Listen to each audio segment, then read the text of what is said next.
for a minute's silence for Councillor Ken Critchley and Lord Howarth, please. Ken was obviously a mayor and a member of the council, and Alan Howarth was obviously the MP for Newport East.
Okay, thank you very much, members and guests.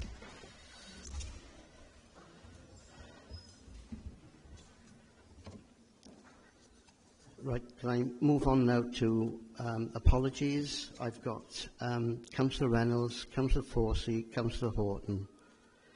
Can I ask people to switch their mobile phones off, please? Thank you very much. Any other? No other apologies, just those three? Sorry? Councillor Kellaway, thank you very much indeed. Are there any declarations of interest?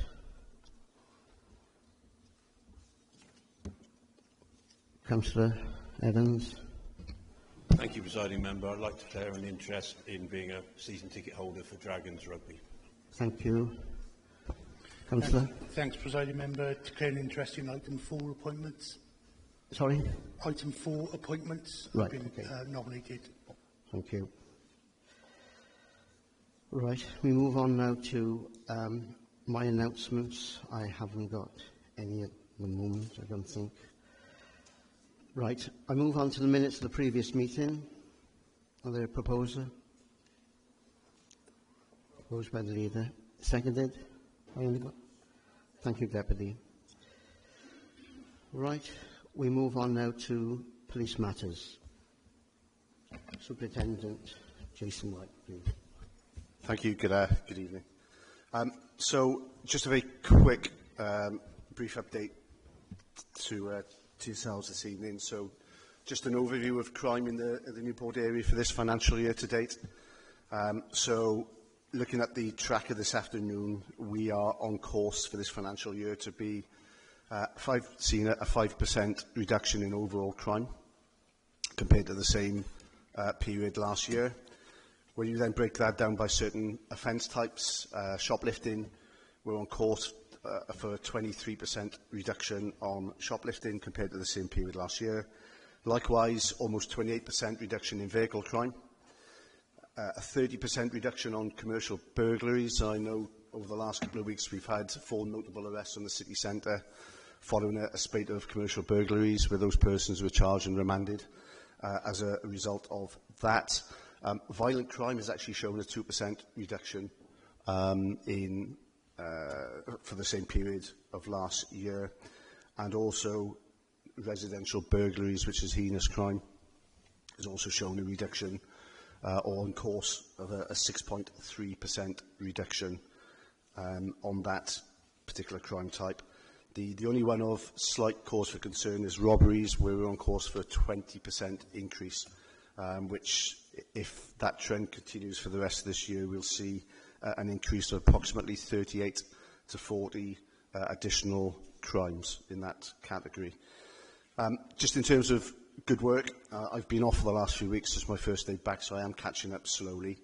But I'm sure you are all aware in terms of the media, which we're really pushing strongly with Gwent Police at the moment, is that we use to good effect a fixed wing plane over Newport at the start of the month, where we had that suspended over the city for between 5 and 6 hours. Had some excellent arrests, particularly focused and targeting the Suron bikes, e-bikes and e-scooters.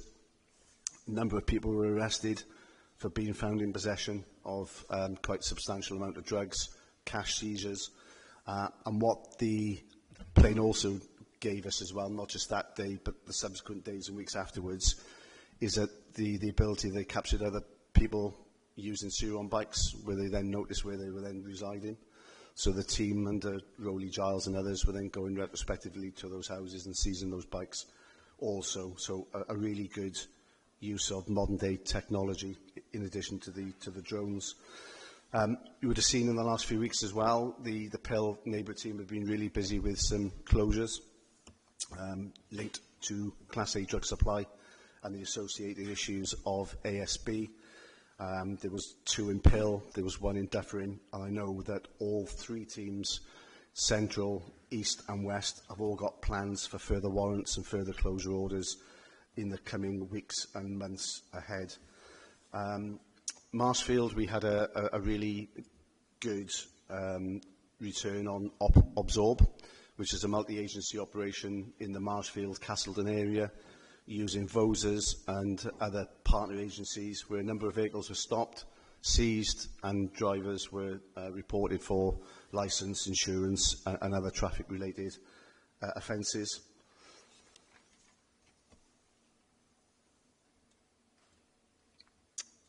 And just on a more sort of strategic level, I'm just about to start writing the antisocial behaviour plan for the force, but I can't do that on my own. That needs to be done with partners. So over the next few weeks, I'll be holding together some meetings with our community safety partners, including Safer Newport, because, you know, our partners need to shape this along with the police in terms of that delivery as well. There is a tight timescale that needs to be completed and signed off by the Office of Police Crime Commissioner by April next year. So we've got a fair bit of time, but that time will come very quickly, no doubt. We're 2 months into the 3-month Safer Streets Summer Initiative, where we have to provide monthly returns to the Home Office around initiatives, multi-agency initiatives with local authorities and other partners, but also the number of arrests that we have in relation to shoplifting, in relation to street crime and other associated crimes as well. So that's going along really well at the moment, and we're still continuing to put visible officers on streets in those areas that's been identified as hotspots for knife crime, ASB and serious violence crime in areas within Newport and within the wider Gwent area. And Chair, that is it for me, other than to say that tomorrow I'm chairing a meeting to review the police's response to the city centre, City Safe After Dark, where I know it's a concern and of interest to other people around what does that look and feel like on a Friday and Saturday night when people are coming into Newport.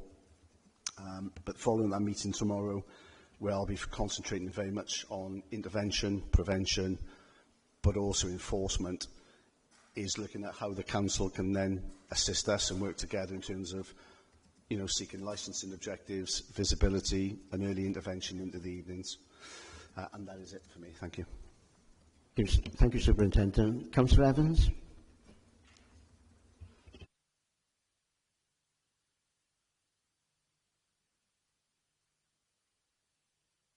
Sorry about that. That's all right. Thank you, Presiding Member, and to the Leader of the Opposition. Thank you for that report, Superintendent. And it's great to hear all the drops in crimes in many of the categories, apart from robbery, which you cited, and the fixed-wing aircraft and the drone technology, which I know is making a real impact on tracking those individuals, because I'm sure all of us will hear residents talk about those bikes and youths on those bikes with hoods and masks going around the city, basically, and making people feel intimidated.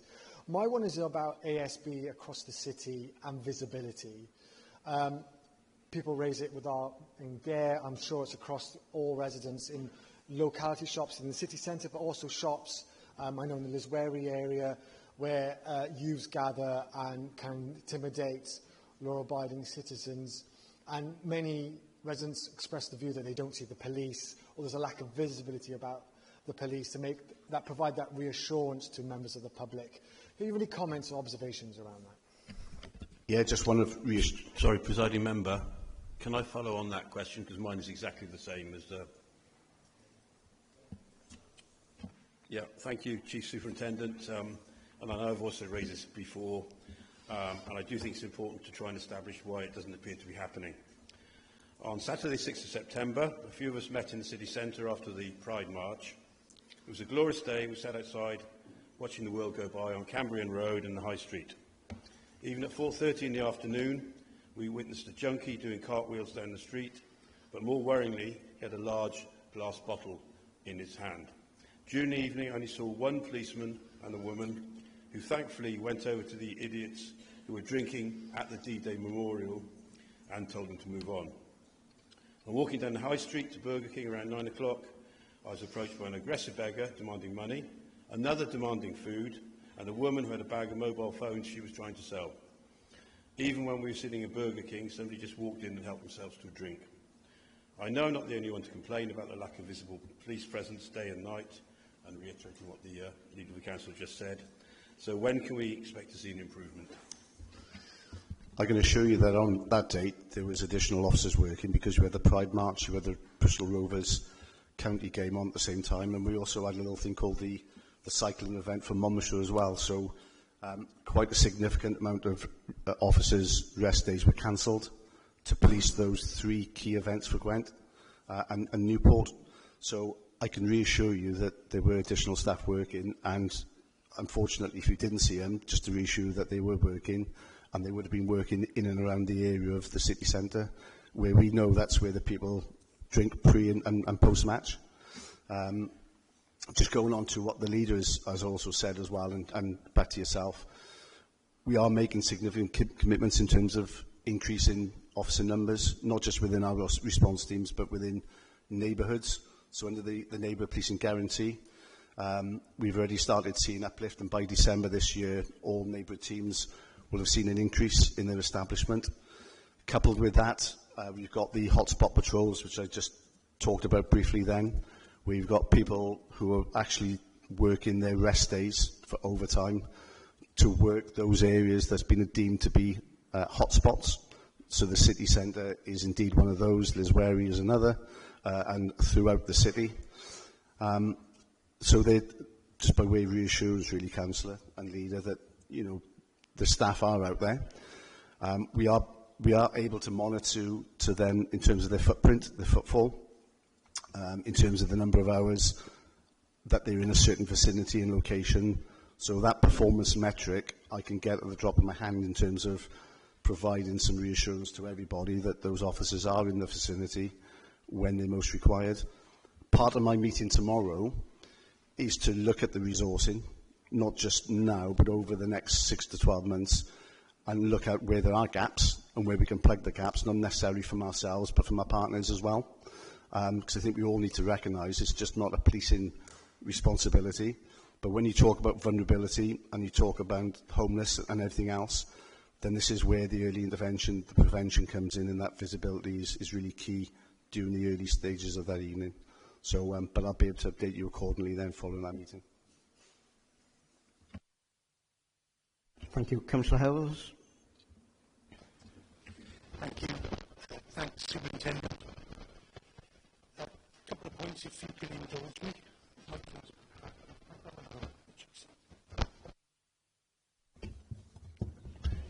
Hopefully that's better. 2 points, really. I raised an issue with the Superintendent a few months ago in relation to the enforcement of offences on the highway, those that no longer, are still in the power of the police, as opposed to what's been passed to the local authority, more likely obstructions of the highway and pavement. And I raised an issue with you at that time, which came up at a ward meeting which Rowley Giles was at, where he said that officers out on the beat now don't carry paper tickets to issue tickets to people. They only have a digital ticket, and they can only give that to a person. So if the owner of the vehicle or the driver of the vehicle doesn't return to the vehicle in sufficient time, they can't then take action against that unless they're able to track them down in some other way. And you were going to have a look at that and sort of come back to me with an update. The second point is partly in relation to that. You'll know, hopefully, we've got a public spaces protection order, and that's particularly around, I'm referring to the one around dogs mess and making sure that people don't exercise their dogs on sport pitches at particular times of the year when they're white lines, and in addition that people need to be, forgive the phrase, equipped with the means to pick up after their dog. The Public Spaces Protection Order consultation for renewal has just gone out, and I think that will be renewed at a council meeting coming forth in the next couple of months. Some of the data around that has been published online, that we've only ever enforced one offence against anybody for breach of that Public Spaces Protection Order. When we raised this issue at our ward meeting with police officers there, it's not something that they were particularly clued up on in terms of enforcement. How can we spread the word amongst your officers to help us make sure that you know, people are picking up after their dogs, they are going equipped to, and they're not allowing their dogs to foul or exercise on our sports pitches that our children are using? So I'll take the last point first, if that makes sense. So I'm surprised that they're not cleaned up, to be honest. That can be easily rectified. So you've got two CADROs, crime disorder reduction officers, working in the east, one of which is obviously covering the Liswary area. The inspector, the sergeant, the PCs, in fact, the entire team should be very clued up on what those conditions are. And I say that because, you know, whenever there's a renewal, my class was a recent one, going back several months ago, you know, the team were involved in that as well, so they would have been fully aware of that. I'm also surprised that there's only been one ticket that's been issued. I'm not sure whether that was the police or the wardens. I'm not sure. But also, it's down to priorities as well, isn't it? You know, so whilst we've got people fouling, the dogs fouling in the area, we've also got people on e-bikes, Surons. So it's where do we prioritise, I suppose? So rest assured, I'll go back and I'll speak to Rowley, but the wider inspectors as well within Newport, just to make sure that they are clued up on exactly what conditions currently exist within that PSPO. Second one, I'm surprised. So there's a couple of scenarios, isn't it, whereby if a person doesn't return to his vehicle and it's causing that much of an obstruction, then we've obviously got the powers to remove that vehicle as well. I'm surprised really that Rowley hasn't come back to you in terms of alternative responses. Yeah, we don't carry the electronic tickets. Sorry, we don't carry the paper tickets anymore. It is electronic. And you have to forgive me because I was meant to be coming back to you on that. So I'll park that one. I'll make every effort to come back to you before the next meeting. Okay, thank you. Councillor Horton. Councillor Corton. Too many Hortons and Cortons. Thank you, Presiding Member. Chief Superintendent, yesterday Councillor Clark and I held our first City Centre roundtable where we listened to retailers and the bid, along with other Cabinet colleagues whose portfolios cross over into the City Centre, to see how we can deepen the ways we work together to build on our successes and deal with some of the issues that we all know about. One of the retailers mentioned to me the ongoing issue of bikes and scooters being used in the city centre, not just e-bikes, you know, all forms of bikes and scooters, and how problematic it is. The PSPO that was put in place around a year ago prohibits the use of these modes of transport in the city centre, as you'll know. So I was wondering if you can tell me what work is being done to stop this happening, you know, to make the city centre more pleasurable for people, and how many FPNs have been issued in the last 12 months. Thanks. Okay, just to reassure you on the first point that there is a lot of activity that's going on as well in relation to that. You've obviously seen a significant increase in delivery riders on push bikes using the city centre as a thoroughfare. There's been some specific operations in relation to that. I know that UK Border Force have also been doing some collaborative work with South Wales Gwent Police, and particularly the city centre, and have done at least 1 or 2 operations in the last month, where persons have been stopped, bikes have been seized, and on some occasions some people have been arrested for outstanding European arrest warrants and stuff like that. So things like that are being done. I think it goes back to the whole thing around communication. So if we don't communicate what we're doing, how do you and other members of the community, the public and the retailers know what we're doing? So I will make sure that Rob Ball, who's the city centre inspector, and Paul Turner, who's his deputy, make sure that he links in with yourselves, the retailers, but more importantly, start pushing out more and more of those posts on Facebook and other social media outlets to make sure that you are more well informed. And I'll come back to you with the FPNs as well. Thank you. Councillor Howells.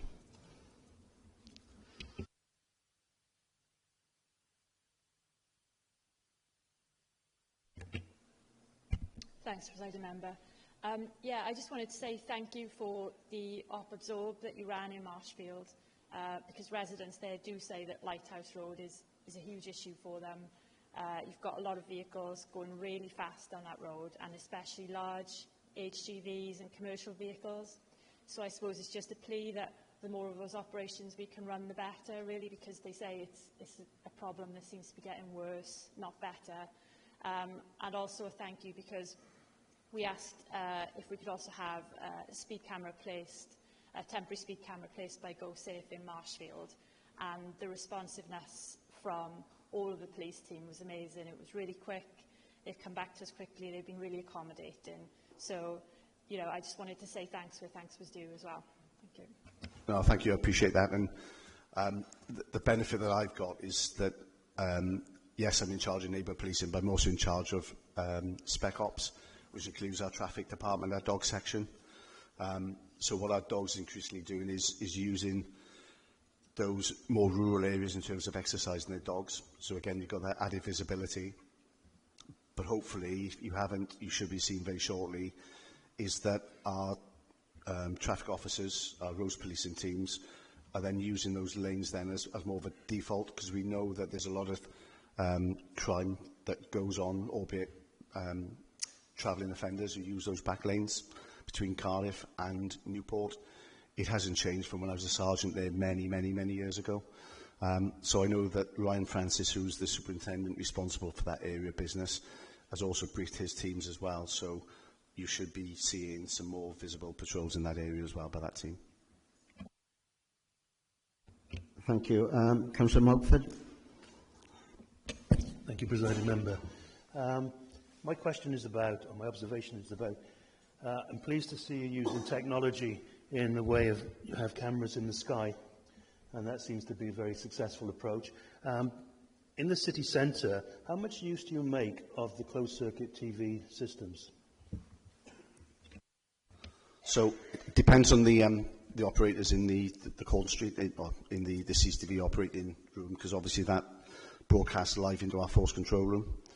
So, you know, if there's any ongoing live incidents that's taking place within the city centre, then the operator will then contact our force control room, and then we'll be able to monitor and then direct officers into that as well.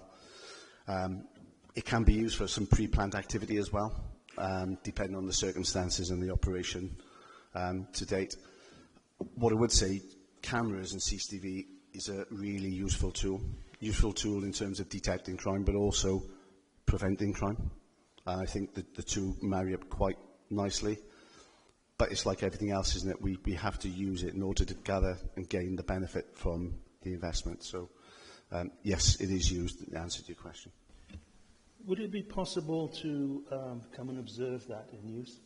As a councillor, would I be able to come along and see the dynamics of the monitoring? So what we have done in the past is that we do walk-alongs. So we have councillors are invited into the headquarters, but also into the force control room suite, so you can actually then see what it's like in terms of people taking the calls to then people dispatching officers to calls, and then you'll be able to see for yourself then the screens and the live links, not just to Newport, but to Caerleon and to other parts of the force as well, because it's not it's just not limited to Newport. There's other areas that we've got live CCTV links to as well. I think that would be really useful. So if we could go ahead and make that appointment. Thank you. Councillor Weather. Thank you, Mr. Presiding Member. Chief Superintendent, when people contact the police, they do so via two avenues. It's either 999 or it's 101. Now, in the last 18 months, over 20,000 101 calls have either been abandoned or disconnected. That has improved. In January to June this year, it was only 4,442. Now, I'm not sure whether this is your responsibility or whether it's the responsibility of the Police and Crime Commissioner. And if it's the Police and Crime Commissioner, can I ask that she comes to this council in the same way that Ian Johnson did and Jeff Cuthbert did, to take questions from members of this council? So we're talking about there is an operational matter, so that very much falls within the role of Gwent Police, not the Commissioner's office. You're right to identify that there's been an improvement, actually a significant improvement. When you look at our performance this time last year, we're regularly in the top 3, top 5 of the 43 forces in the country in terms of 999s and 101, and certainly abandonment rates. But the other thing that you didn't mention was the other alternatives as well. So people can actually use and report crime online as well. So not then necessarily have to wait for the 101 system. But yeah, we're absolutely on a really good path at the moment in terms of responding to the members of the public through the landline. So yeah. I got Councillor Watkins online. Thank you, Presiding Member. Superintendent Chambers, reference the absorb operation which took place. Is it possible to forward any information to the 3 councillors so we can forward it on to the community councils so they are aware of the operations that you've done? Yes, of course. And I've been in contact with Councillor Alan Screen today, so we're trying to get a meeting together, as you know, next month, so we can then talk around how that wider communication piece is undertaken for those rural areas within the west of Newport. So I can give you the details in the meantime, Councillor Watkins, but again, that meeting should thrash out how that communication looks and feels going forward. Okay, lovely. Thank you very much. Thank you, Presiding Member. Is there any other member want to raise any issue to the police matters? Can I just raise one point? And the point I'd like to raise is that we had an issue in Shaftesbury, and obviously, clearly, I'm not going to go into the wherefore-all on what happened. But I'd just like to thank Jason, your sergeant there. He was superb. He contacted me, and I met him on the Saturday morning, and he went round all the houses, reassuring the residents there. And I thought that was neighbourhood policing at its best. And I'd just like you to move that thanks to Jason. What an excellent job he's doing in Shaftesbury and the other areas in Newport West. Yeah, I'll make sure that Jason gets that feedback. Thank you. I say there's no other issue, then we move on. So thank you very much, Superintendent. Right, we move on now to appointments. Councillor Spencer.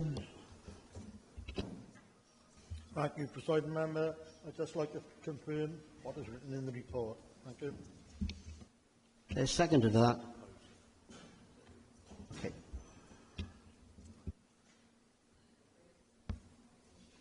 Okay, no other issues on that one. Then we move on then to appointments of the lay member for standing. Well, you all agree the appointments then, please?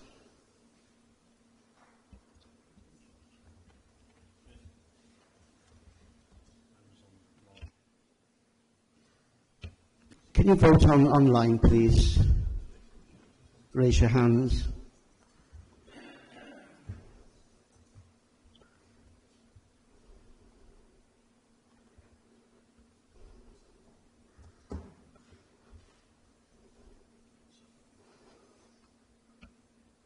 It's a bit of a delay online at the moment. Any against? That's moved then. Thank you very much indeed. We move on now to item 5, the appointment of the lay members of standards. Councillor Courtney. Thank you, Presiding Member. I'm pleased to submit this report regarding the recruitment of an independent lay member of the Standards Committee.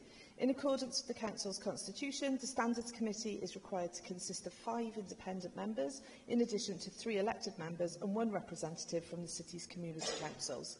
A vacancy for a lay member arose in May 2025, prompting a comprehensive recruitment process to fill the position. An appointments panel was established, comprising the Chair and Vice-Chair of the Standards Committee, the Monitoring Officer and the Democratic and Electoral Services Manager. Interviews with shortlisted candidates were conducted in July 25, after which the panel recommended Victoria Smith for appointment to the role. Victoria brings substantial experience in ethics and standards within local government and currently serves on the House of Commons Standards Committee. This report proposes the appointment of Victoria Smith as an independent lay member of the Standards Committee for a 4-year term beginning today, 23rd of September 2025, and I fully endorse this appointment. Thank you very much. Is there a second to that? Right, can we have a vote on that, please? All those for? Those online as well, please.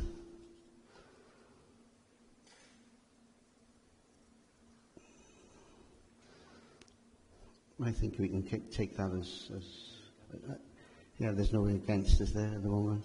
No, no one against. Right, that's carried then. Thank you very much, Councillor. Right, we move on now to the Standards Committee Annual Report, and this is going to be presented by the Chair, Andrew Mitchell. Presiding Member, I am pleased to present the Standards Committee Annual Report for the period April 2024 to March 2025. The report is prepared in accordance with the Local Government and Elections Wales Act 2021, which requires us to provide an annual summary of our activities and the progress we have made in promoting and maintaining high standards of conduct among elected members. Over the past year, the Standards Committee has continued to work diligently to uphold the principles of good governance and ethical conduct. I am pleased to report that no complaints of misconduct were referred to the Standards Committee by the Ombudsman during the period, and no complaints were referred for determination under Stage 3 of the Local Resolutions Protocol. Our forward work programme for the forthcoming year includes continued monitoring of complaints referred to the Ombudsman, ongoing engagement with group leaders to discuss member standards, the monitoring of the provision of training of city councillors, as well as for community councillors and their clerks. We remain committed to promoting high standards of ethical conduct and ensuring that all members are well supported and equipped to fulfil their roles effectively. I would like to extend my gratitude to the members of the Standards Committee for their hard work and dedication over the past year. In particular, I would like to thank Jill Norton, who was with her efforts on the committee over the past 4 years, and wish her well for the future. I look forward to working with our newest member of the committee, Victoria Smith, in the coming months. And finally, this would be my last report, as it's my time to move on, but I would just like to express my thanks to your Head of Law and Standards, Mike, for the support and the technical aspect he gives myself to allow me to be able to support the committee, and importantly to Leanne Rowlands and her team for the clerical support that I've received on behalf of the Council. Thank you. I would just like to thank you as well, Andrew, as well. Can I have a proposer to the report? Do you want to speak on that? I was just going to add my thanks as well to Mr Mitchell for his hard work and his wisdom over these many years, and making sure we all adhere to the standards that's set out by the protocol. So thank you on behalf, I'm sure, of everyone. Reiterate that as well, Presiding Member. Cross-party support, I think we speak for everybody in this chamber, so thank you very much. Thank you. Can we have a proposer for the report or the presentation? A seconder? Can we have a vote then, please? All those in favour? online as well, please. Any against? I think that's carried. Right, thank you. Move on to item 7, notice of motion, and it's presented by Councillor Cox.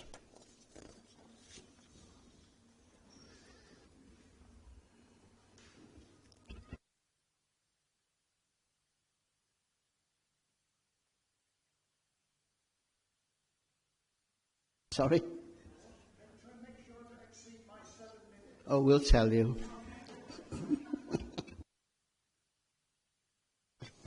Okay. Thank you, Presiding Member.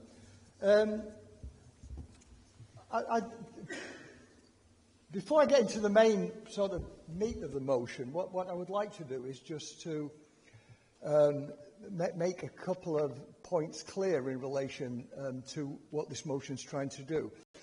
First of all, the motion actually welcomes the 5 stations which have recently been proposed along the South Wales main line, which I think will really add a greater degree of mobility and greater prospects to literally thousands of people across Newport, and that's welcome.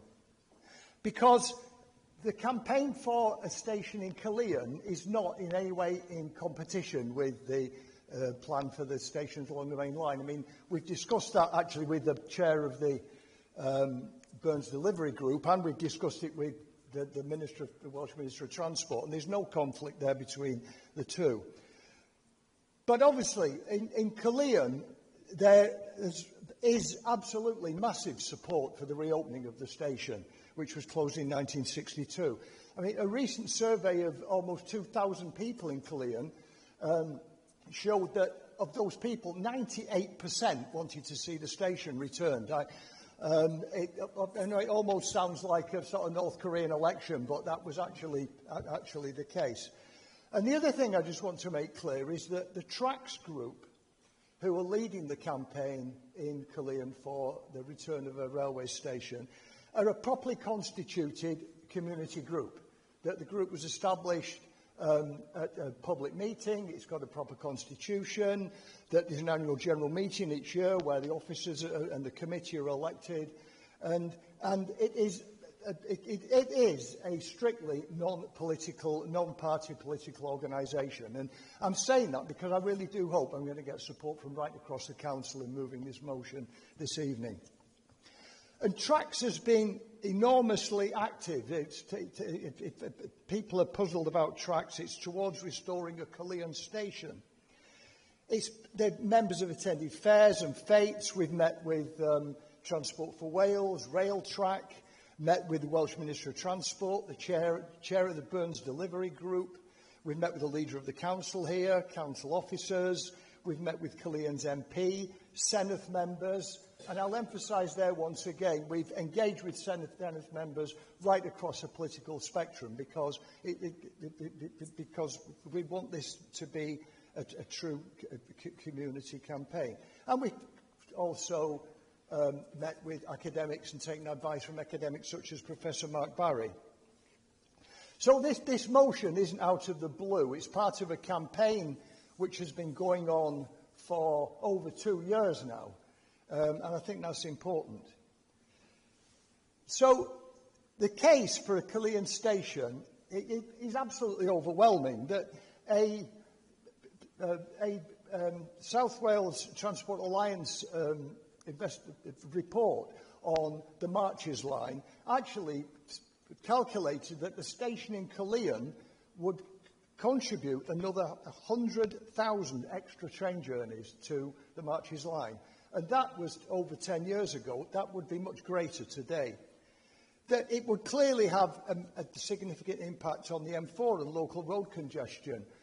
Again, the survey that Tracks carried out of nearly 2,000 people showed that of all those people who either travel to work or travel to education, 60% of them travel by car. And the report in 2011 was quite clear.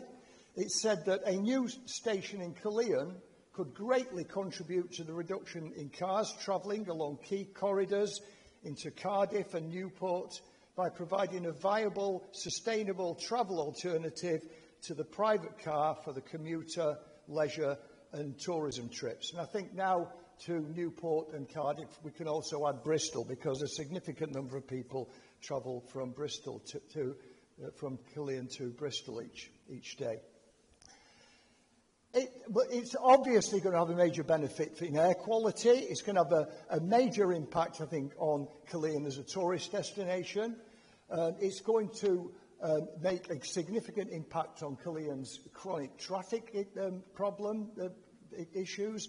And I'm not going to say much more about those, actually, because I know that Councillor Hughes is intending to say more about that when he seconds the motion.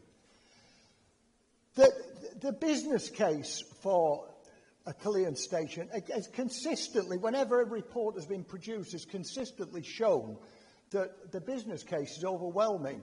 Again, in the study of the Marches line, it had a cost-benefit ratio of 1:4. In other words, for every £1 spent on the station, it would return £4 in terms of the return. So the overwhelming business case is well established. And finally, I'm not sure if people are aware of this, but we've almost got there. Since the 1990s, there have been numerous proposals for a Caerleon station. And as a consequence, the land is identified in the local development plan. The track actually has been agreed. It's been agreed with Network Rail that the track is suitable, the gradient's suitable. The signalling has been put in place, actually, to accommodate a station. They've even built the railway station footbridge, which is there for all to see today. So why then are we bringing this matter to the Council? And there's a simple answer to that, and that is when we have met the likes of the Transport Minister, or met Network Rail, or met Transport for Wales, a consistent message has been that it is absolutely essential that any campaign to get the station re-established in Caerleon must have the support of the local authority. And I'll finish now. So if I can just say then, in conclusion, that the Council has been very, very supportive so far, and I'd like to thank the members of the Council who have met with us. And the purpose then of this motion is to make the Council's support absolutely clear-cut, put it on the public record that Newport City Council has the establishment of a Caerleon station as its policy, and that it's included in all future documents relating to rail travel in Wales and the UK. Thank you. Thank you, Councillor Cox. Is there a seconder? Councillor Hughes, you seconded. Do you wish to speak now or later? Can I reserve my right to speak later, please? Okay, no problem. Leader? Thank you, Councillor Cox and Hughes, to bring this motion forward. It's a no-brainer. Anyone knows who travels in and out of Caerleon, particularly... Point of order. Do we take a vote on this? It was proposed and seconded. Should there be a vote, or we move straight? At the end, won't it? Goes to debate after it's been proposed. Yeah, you've got to listen to the debate before you vote. You can't... No, you're wrong there. Okay. Right, okay. Start again, Leader. It's a no-brainer to support the Caerleon station. Anyone who knows, if you go travel in and out of Caerleon, particularly at peak time, it is traffic is very busy and causes a lot of frustration to many residents or travellers going in and out of Caerleon.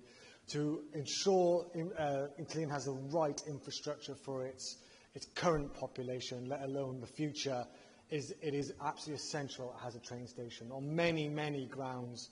But for residents' well-being, for their ease of getting in and out of Caerleon, and for toxic fumes in and out of cars, I think this is something we can all, on a cross-party basis, support.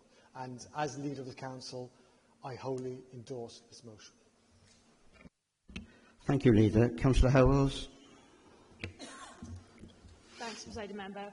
I just want to start by echoing that endorsement of the recent announcement of the money from Westminster to bring forward the 5 new stations recommended as part of the Burners Commission proposals to ease the M4 traffic, and especially the 3 that are going to be in Newport.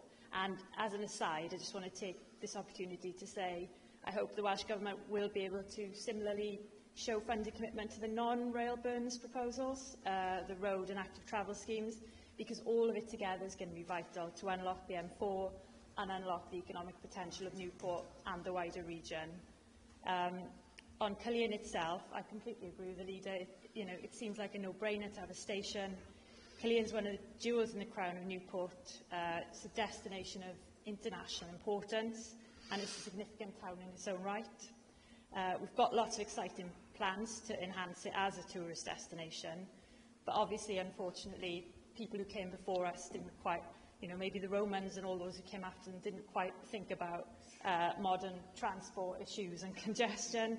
And it's an issue that the ward members of Caerleon raise with me often, the problems of the traffic on the roads through Caerleon. So I think there's a really strong case to develop a train station to take that traffic off the roads.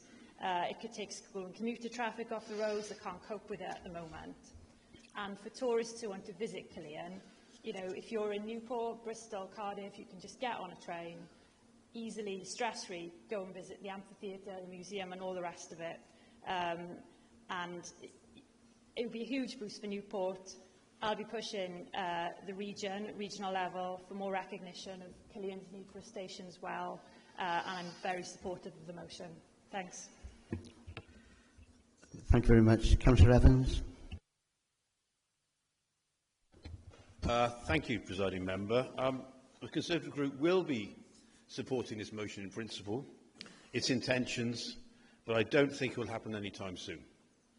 I remember there was cross-party support in this chamber at the turn of the century to get the Ebervale to Newport Railway line resurrected, not even built, and look how long that took when it finally opened in February of last year.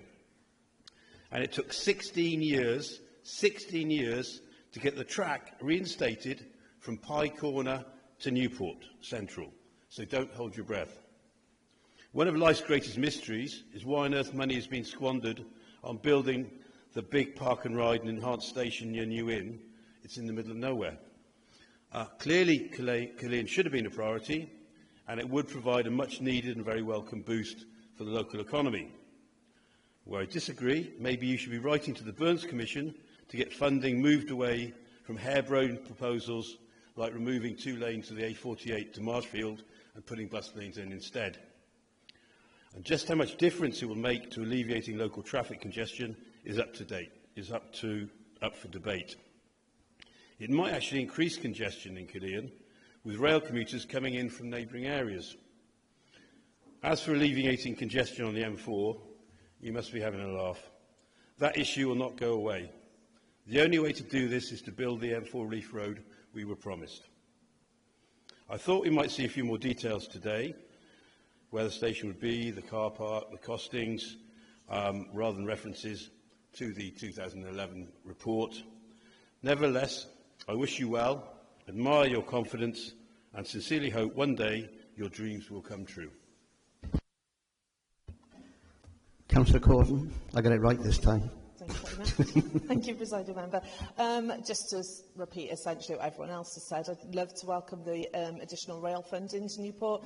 After many, many years of Wales being grossly underfunded when it comes to rail, due to money being spent on English projects that are classed as Wales and England, even though they don't come anywhere near Wales, it's just wonderful to see that turnaround. However, I'd also like to come in terms of the station on Caerleon. We are doing some wonderful work around tourism. We've got the Caerleon's Governance Board set up. We're looking to see how we can really bring Caerleon up as an international tourist destination, and a railway station there would be the cherry on the cake. Thanks. Councillor Hughes. Thank you, Presiding Member. It has been a long journey to get it here, really. I think it started for me almost 10 years ago. And as Councillor Cox said, there's been lots of false dawns, really. We've nearly got there and then lost out because of other issues that have been happening. And I think, in answer to Councillor Evans, I think sometimes that's politics. Sometimes you have to stay in the fight and keep going and keep going and keep going until you actually get to that destination in the end. And I think, you know, in fairness, I did share the same pessimism when Councillor Cox came to me a few years ago and said, you know, what do you think of progressing this? And after a lot of knockbacks, I thought we weren't going to get there, and I thought, you know, I was just as pessimistic about the project. But in fairness to Tracks, they've persevered, and they've surveyed, you know, they've done surveys, they've lobbied, and they've done it the proper way, and kept pushing, and they've come up with some really strong results. And that pessimism, certainly for me, has turned into something quite positive now. I think we're probably closer now than I think we've been in that 10-year period. So I think we do have optimism.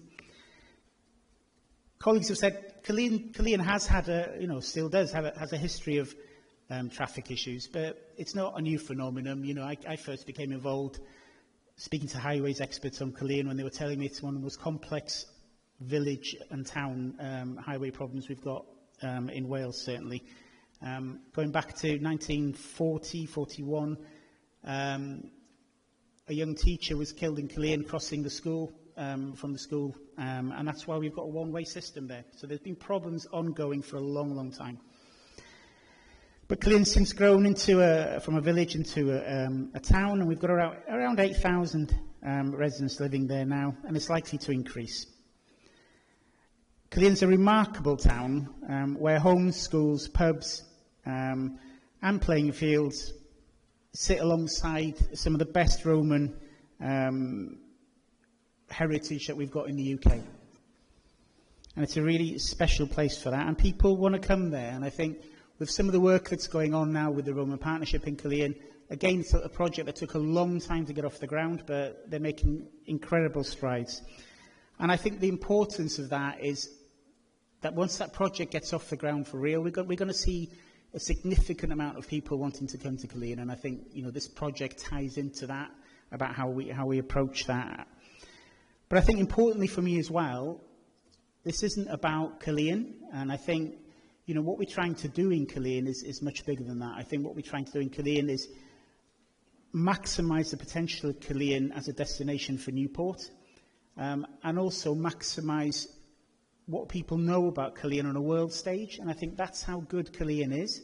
After Hadrian's Wall, it's probably the most significant Roman site in the UK, and it needs to be elevated to that status, and a train station plays an integral part in making sure that we can do that. So that's the reason. This isn't just about Caerleon, this is about improving Newport for all of us. It's about, you know, that theme about raising that destination. And we are getting help. We're getting really strong movements now on highways, working with Councillor Howard. We've got some Councillor really Hughes, good, can you start we've got some really good projects there. So this is important really for the Council to take a recognition on this, as Councillor Cox has said, and this is the next stage now to move that forward. But we should be pessimistic, and I think we should stay working towards a good outcome on this, and I believe we will get one now. Thank you. Thank you, Councillor Hughes. Councillor Cox.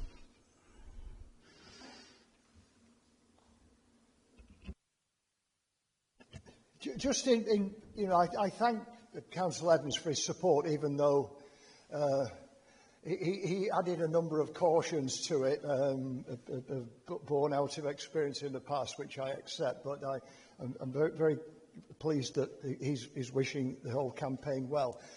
I must say, all I would say, I'm not going to take issue with any of those points, but I may not surprise you. I mean, I've been in lots of campaigns over lots of issues, probably over the last 50 years. And I can honestly say I've never ever been in one that has been as effective and works as well as the Tracks campaign in Caerleon. It really is. It's an absolute credit to the people who are in it. They're totally dedicated. They've been incredibly professional in meeting Network Rail, meeting Transport for Wales, meeting the Transport Minister, a whole range of other people. They're absolutely determined, and I can absolutely assure you that I can't think of another issue in Caerleon where people are more united and determined than this one. So if I beg to differ a little bit with Councillor Evans, I'm rather more and more optimistic about when this is going to happen. But if I could say then that what we're doing is, asking all members, please, to support this motion. A Caerleon train station will have a major and positive and a sustainable impact on a much, much wider area than Caerleon. It'll help to reduce road congestion. It'll contribute to a shift towards sustainable transport. It will improve air quality, and it will boost tourism and the wider Newport economy. I mean, potentially by millions of pounds. And so I do hope that everybody can support this and be behind this tonight. Thank you very much. Thank you, Councillor Cox. Right, we move now to the vote, please. All those in favour? Those online as well, please.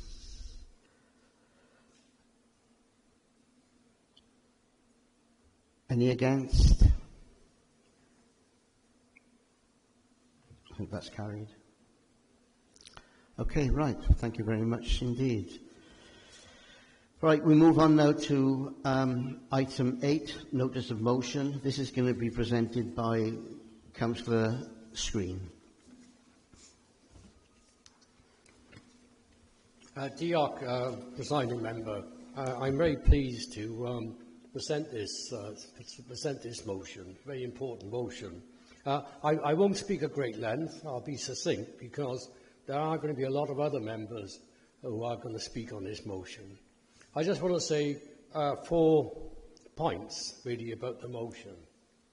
I won't go over the motion. I assume you've all read the motion. And what I would point out is, first of all, this is a sensible motion that notes the suffering suffered on both sides of this awful war.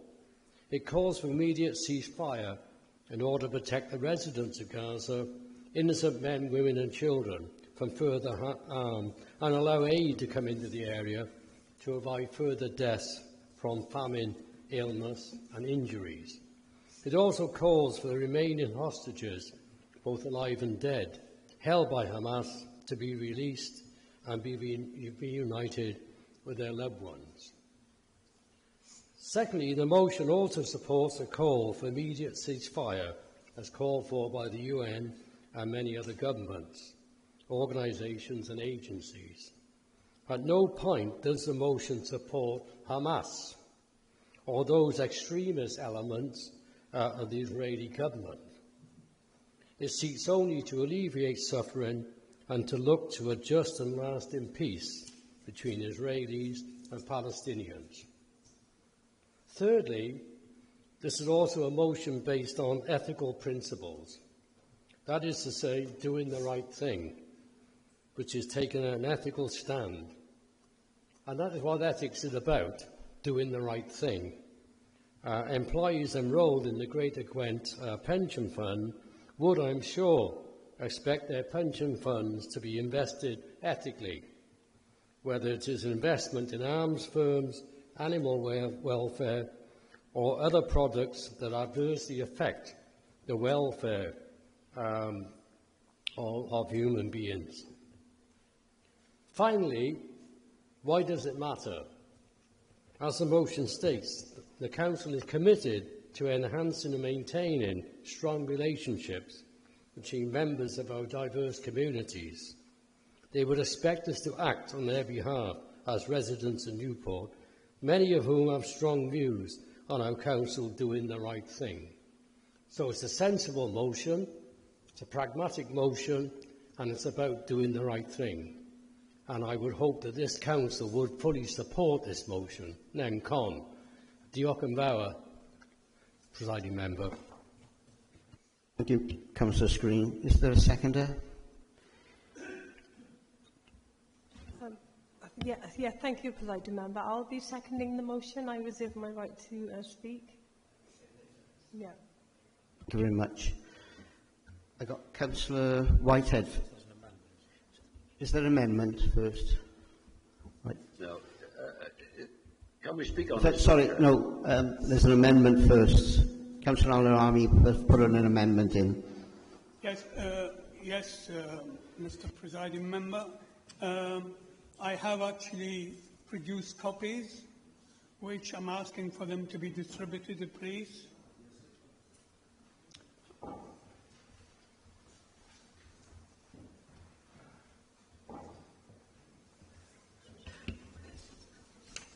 I'll give you once you've all had a copy, then we'll have a sort of 5 minutes to read before we continue then.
Called out to me.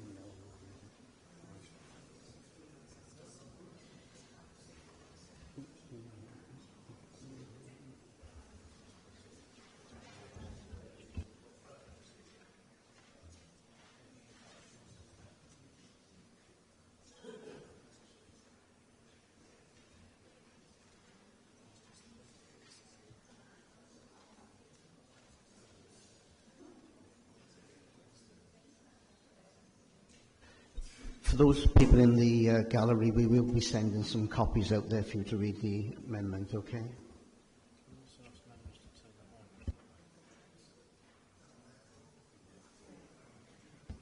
Can you turn your mic off, please?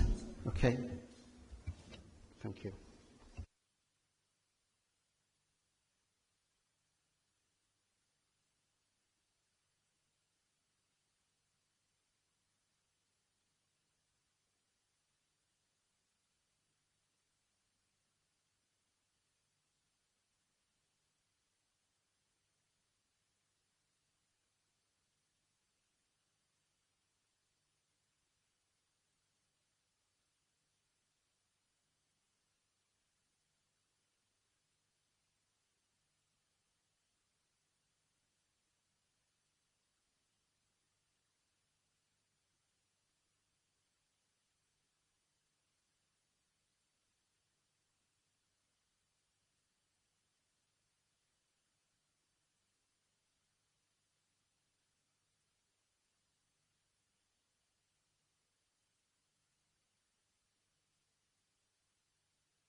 Right, I think everybody's had a copy now and have digested the proposed amendment.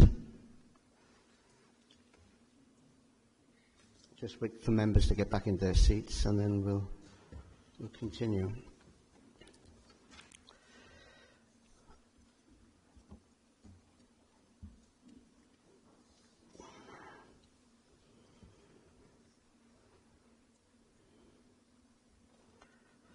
Right, Councillor Arimami, do you want to speak to the amendment, please? Is there a seconder to the amendment? Yeah, sorry, can we just clarify that rather than read that out, he's got a seconder for the amendment, please? Well, then the normal procedure is the amendment will be proposed and then the presiding member will ask for a seconder. Seconder once you've read the amendment. Okay? You're not right there. No, Councillor Evans. Oh, Did you want me to read it? You didn't want me to read it. We read it. You're moving the amendment now. I'm moving, yeah. Yeah. Yeah, thank you, Mr. Presiding Member. Yeah, I'm formally moving this amendment. Yeah. I would like, first of all, to thank actually the mover and the seconder of the actual motion for actually bringing the topic before us. I fully agree 100% that it is such an important topic. I mean, it is the #1 topic. And I was earlier watching what was happening in the United Nations, you know, so it is the #1 topic. So it's important that this council has a chance to debate it. And yes, it's very important. We have communities outside and they've been asking us questions. And in particular, I like that reference to the people who've actually elected us here, you know, for us to respond to their queries and to their, to be honest with you, their agonies over the situation. 2 years of a very aggressive, bloody, if you don't mind me saying that, murderous conflict that is taking place. For whatever reason, a lot of innocent people are dying in that, and they continue to die.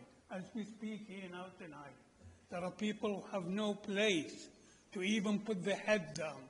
And every time I go to bed and I put my head on my pillow, I think about them.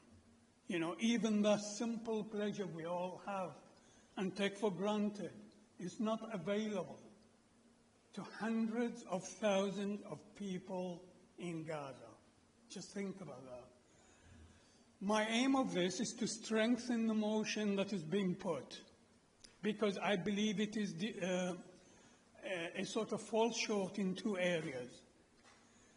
When it mentions the captives, which I fully agree with, it doesn't also mention the 14,000 Palestinian prisoners being arrested and detained since the conflict began, this latest conflict. 14,000, many of them are children, of child age, you know, and I mean, our prisons here probably are heavens compared to the prisons that they are in. You know, we should have that sympathy. So I thought I mentioned that in the motion. And the second most important thing is, yes, we do, and we can influence what our pension funds do. We can at least talk to them. And that is what a number of neighboring authorities to us have actually chosen to do and pass motions. Cardiff is one, Monmouthshire is another one, Carmarthen is another one, and so on. And I think they're up and coming in doing that. And that motion has just sought to actually replicate some of that concern in this motion. And that is my points 1, 2, 3. Councillor Army, can you wind up now, please? Yeah, I will do. Points 1, 2, 3 is basically asking for action to be done, action that I am certain this authority and our Greater Gwent Pension Fund through the Wales Partnership can do. Thank you. I'm talking to the monitoring officer. We really didn't know what the amendment is. Do you want to? Yeah, thank you, Presiding Member. Councillor Aelod Lleyg, what is your amendment? Because this looks like a new motion to me. Yeah, well, You need to say which words you're inserting and omitting. Yeah. The amendment, as you can see, the first paragraph is almost the same. The last paragraph is the same.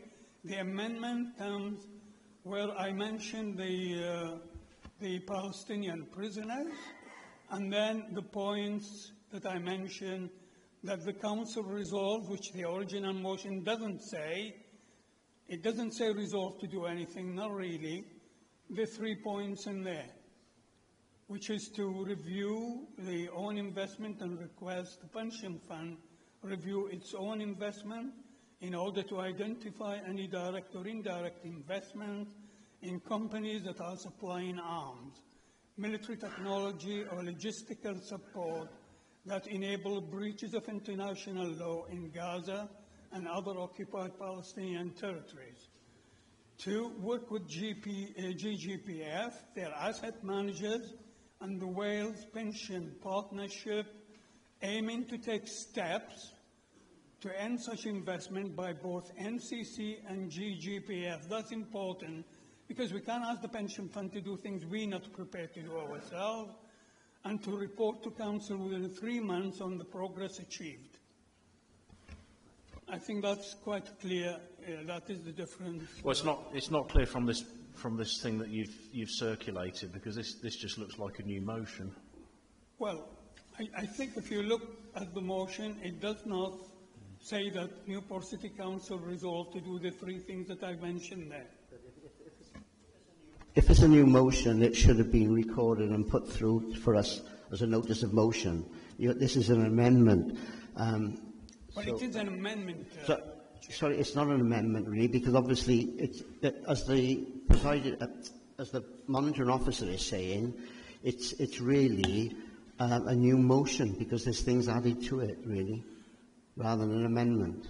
Yeah, I was aware you might be saying that, or the monitoring officers might say that, which is why I believe I kept quite a bit of the original wording, the wording of the original motion in there, which you will find in paragraph 1, 2, and the last one. And basically, the motion does not ask this council to do anything. It's actually saying we cannot even, ask the pension fund to do anything at all. We have no jurisdiction over them. It's Tovine that is doing that. So that is definitely an amendment. I'm sorry, but that's how it looks to me. Presiding member, can I maybe help on this for you? It is a completely different motion. It's not an amendment. I noted that the first motion did not say that, in his words, not mine, including the targeting of civilians. There's nothing in the original motion that says that Israel or Hamas are targeting civilians. But clearly, the mover here is saying and altering completely your motion. Sit down, take your motion, and off you pop. No, that's not the type of language we want to use in this chamber, okay? No, I'm sorry, we don't use that. We want to have open debate, and that's sorry. No, I take offence to be told that Israel are targeting innocent members. That's not for us here, right? What we're discussing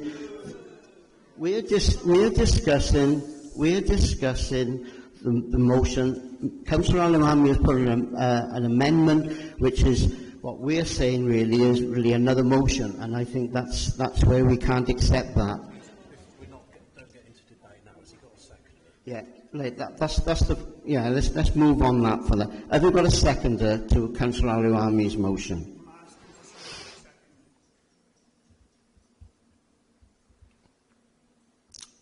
No. Anybody online?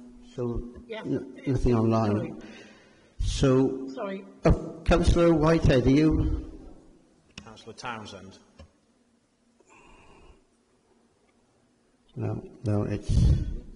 speak on. Is another member prepared to second that motion? Is this a second to Councillor Whitehead? No. My hand was raised. I know, but when someone, Councillor Whitehead, can I just say, if an amendment, Councillor Whitehead, I know you wanted to speak on the original motion, and you will be having that opportunity. What I'm saying at the moment, Can I have an opinion on this amendment? No, we got to wait for a seconder. We want to see if there's a seconder to the motion. Yes, I do beg your pardon. There was something wrong with my laptop for some reason. I was seconding the amendment, but I don't wish to speak on it.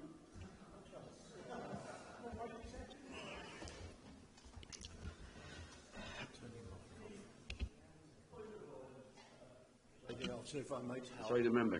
Can I just give the presiding member some advice, and then we'll come to you, Councillor Horan. Thank you.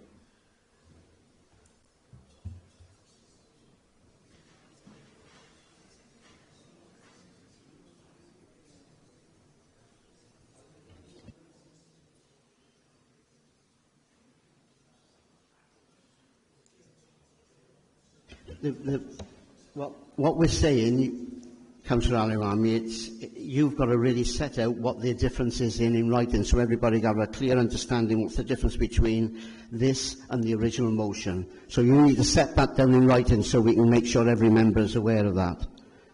Yes, because obviously how are the other members going to know what you're writing down? Well, yes. How are we going to know about it? It's got to be done in writing because it's an original. You're bringing something up there, so any member's got to be written down, so we're aware of it. Point of order, Mr. Presiding Member. The standing orders don't say that. Sorry? They don't say that. What's the standing orders don't require somebody to set out clearly what they're adding or omitting. It just says, and I'll read it to you, section 6.7, it says, to refer the subject of debate to a cabinet is one option for consideration, to omit words and add others, or to insert, substitute or add words. And it does that. It doesn't say, and you have to specify which ones you're taking in and which ones you're putting out. Well, can we have some quiet up there, please, right? Member, can I make my comment as Councillor Aelod just did? What Councillor Newmami is offering seems to be a motion all on its own. It doesn't look like an amendment to me. The mention of 14,000 prisoners, etc. It just seems like a standalone motion. Nothing ties in with the original motion, if that makes sense. Well, that was what I was trying to alleviate that's what I was trying to discuss just now. Well, I just said it's another motion, really, rather than an amendment. That's the advice I'm getting from the presiding, from the monitoring officer as well. Yeah. Right, so with regard to... Excuse me, could I have a point of clarification, from my understanding? Does the motion consist of all the words in here, or what the resolutions are? Well, that's what we're trying to establish. A member may move an amendment to a motion. An amendment must be relevant to the motion and shall be either to refer the subject to the debate to the Cabinet. Well, can I just explain this, because I think it will assist.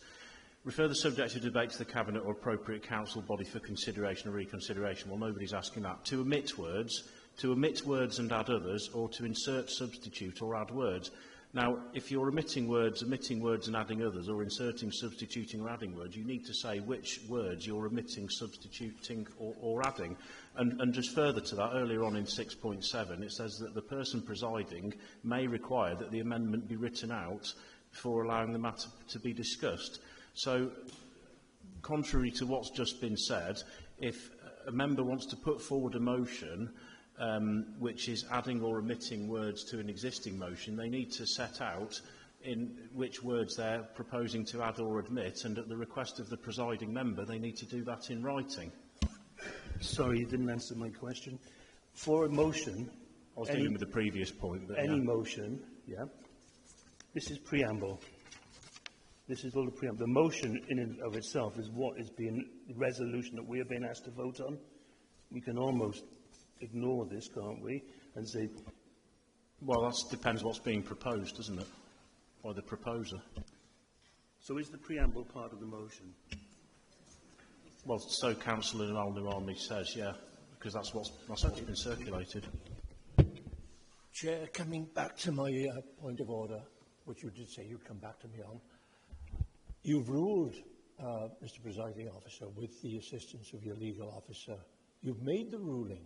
Stick with the ruling officer, and let's move on, or we'll be here all night. The difference is it has been seconded now, hasn't it? Well, it doesn't make any difference. It either is a new motion or it's not. Now, you've already moved that it's a new motion, which should have been given with due timing.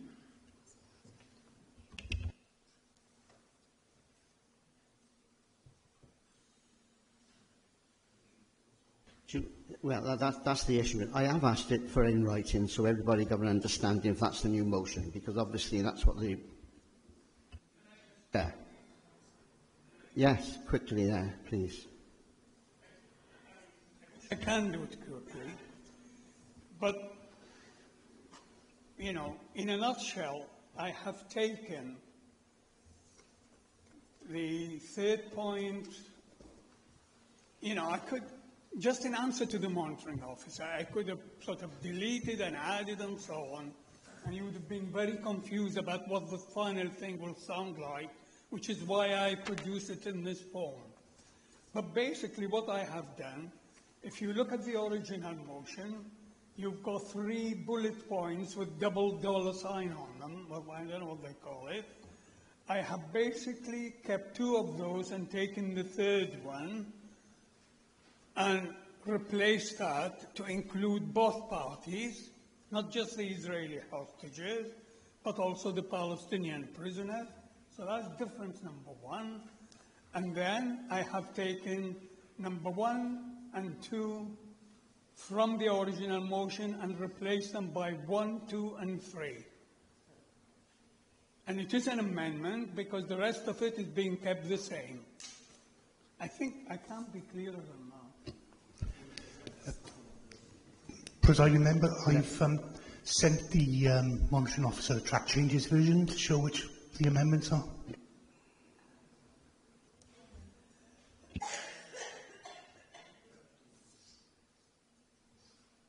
Mr. Presiding Officer.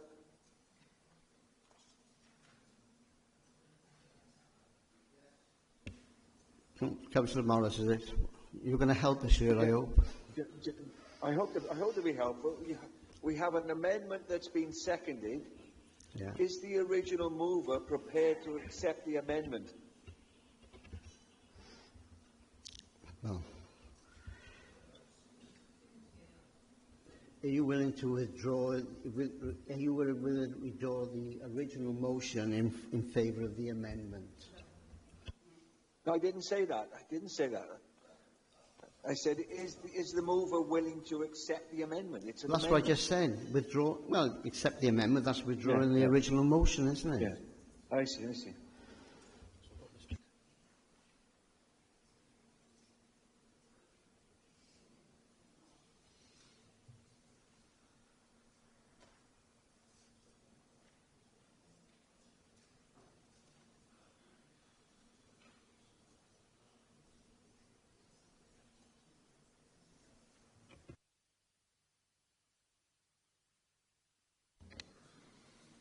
Sorry, presiding member. Can we have one other potential solution? I don't know. If somebody wanted to put a closure motion on the amendment and go back to the original motion, can we do that? Well, no. I'm just saying, if you wanted to close that motion, had a vote on it, and it went then back to the original motion, we can start debating what we came here to debate in the first place. The right, though, to raise an amendment once the motion is made anyway, isn't it, really?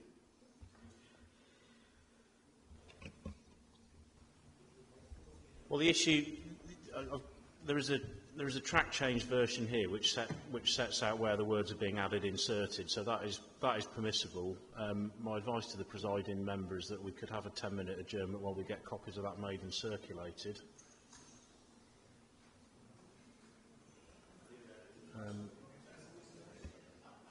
Sorry?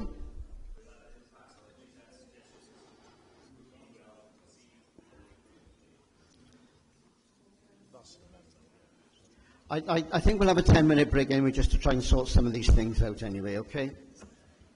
We're going to, obviously, the amendment has been seconded. So are there any comments on the amendment? Presiding member, I propose to move to the vote. Has that been seconded? Right. Can we all show of hands of those agreed to the amendment? Sorry, the vote be taken. All those in favour of the vote now being taken on the amendment. That's right. That's what I just said. Right. Okay. So that means that we've decided to move to the vote. Right. Right. Sorry? All right, vote against then. Those that are against, the vote be taken. No, the vote, the amendment, as Councillor Screen has moved, the vote be taken on the amendment, okay? And that was for, and then I'm asking those for those that are against. Right, okay. Right, okay, we move now, because that's been for the amendment. Sorry? There's hands up there. Are they to speak or not? They just... Right, right, we need to go to the vote now, please. So just to be clear with members, this is the vote on the amendment, which is the track change motion. Yeah. So, yeah. So all those in favour of the amendment? I just asked. First of all, there was a decision that the vote be taken, right? Now we're moving to you agree the vote for the amendment, right? All those in favour of the amendment? One, and I think there's two. Those against the amendment? So the amendment is lost. We go back to the original motion. Okay? I hope people understand that, because you've got to have a vote now to understand that the vote be taken. Then you've got to have a vote then to say about whether you agree with the amendment. All right? Right. Now, any comments now on the original motion? Right. Councillor... I did put my hand. I was the first one with my hand up, and you acknowledged. Oh, sorry, you are right, Councillor Whitehead. I do apologise. It's a long night. Yeah, it is indeed. It is indeed. And unfortunately, when having these discussions, particularly with the tragedy, I suppose, that is the Israel-Gaza conflict, it always becomes, and I hope it doesn't become toxic, because that's the problem, and that's where, for me, I'd rather not even have a conversation about it. It's very emotive, and this is a well-intended motion, and I think we'll all accept that. I'm not sure, really, that it'll make any great impressions, bearing in mind that we've had all the great and powerful leaders in the world have begged for ceasefires and for this and for that, all to no avail. Unfortunately, you've got the history behind this particular conflict is like no other, and we all have to acknowledge that. We talk about ceasefires. Since December 24, Hamas has rejected, up until March 25, they've rejected 6 ceasefires. And it saddens me when I read that we need to vote about ceasefires. There's 6 already been rejected, and I find that sad. For whatever, they were at least ceasefires. For me, I just think the victims, our heart should be with the victims on both sides, because there are many, many innocents involved here, forgetting the powers and the dynamic. It's all about the innocence for me, and we all, I think the entire world would like for this to stop tomorrow, but I just think it's such a toxic situation. Some people say, as in the words of the great Douglas Murray, Israel are never allowed to win, but Hamas are always allowed to draw. That's the type of conversations that have been taking place out there. And for me, I will vote for this, obviously, because it's a well-intended motion. But it saddens me. I don't think they're making any inroads internationally. And it's sad. The longer it goes on, the more people suffer. It really is sad. Thank you for listening. Thank you, Councillor Whitehead. Councillor Arden. Thank you, Presiding Member. Presiding Member, this is a cross-party issue. It's a human rights issue. And I'll be really, really concerned if you watch the news on Gaza and you sleep well at night. Just want to say, last week, the UN Commission of Inquiry, who mandated to investigate serious violations of international human rights law, published a report, and they described the situation in Gaza to be a genocide. It's the gravest form of human rights violation, the deliberate targeting of civilians, destruction of essential infrastructure, and creation of conditions calculated to destroy a population. It's not ordinary acts of war. It represents brutality. It strips away human dignity, life, and has no regard for women and children in particular, who are the most vulnerable and helpless. And we all know the population of Gaza is around 2 million, with almost 70,000 civilians reported massacred and over 135,000 injured. According to Save the Children, a report published earlier this month showed at least one Palestinian child killed every hour, on average. That's every hour. We're talking human lives. We're talking children here, Presiding Member. Killed by Israeli forces in Gaza over the 23 months of war. These figures underscore the shocking human costs, especially to the most helpless, harmless, and vulnerable in society. I have families in my ward who have relatives in Palestine who are directly affected by these atrocities. But this is not about whether you have family there or not.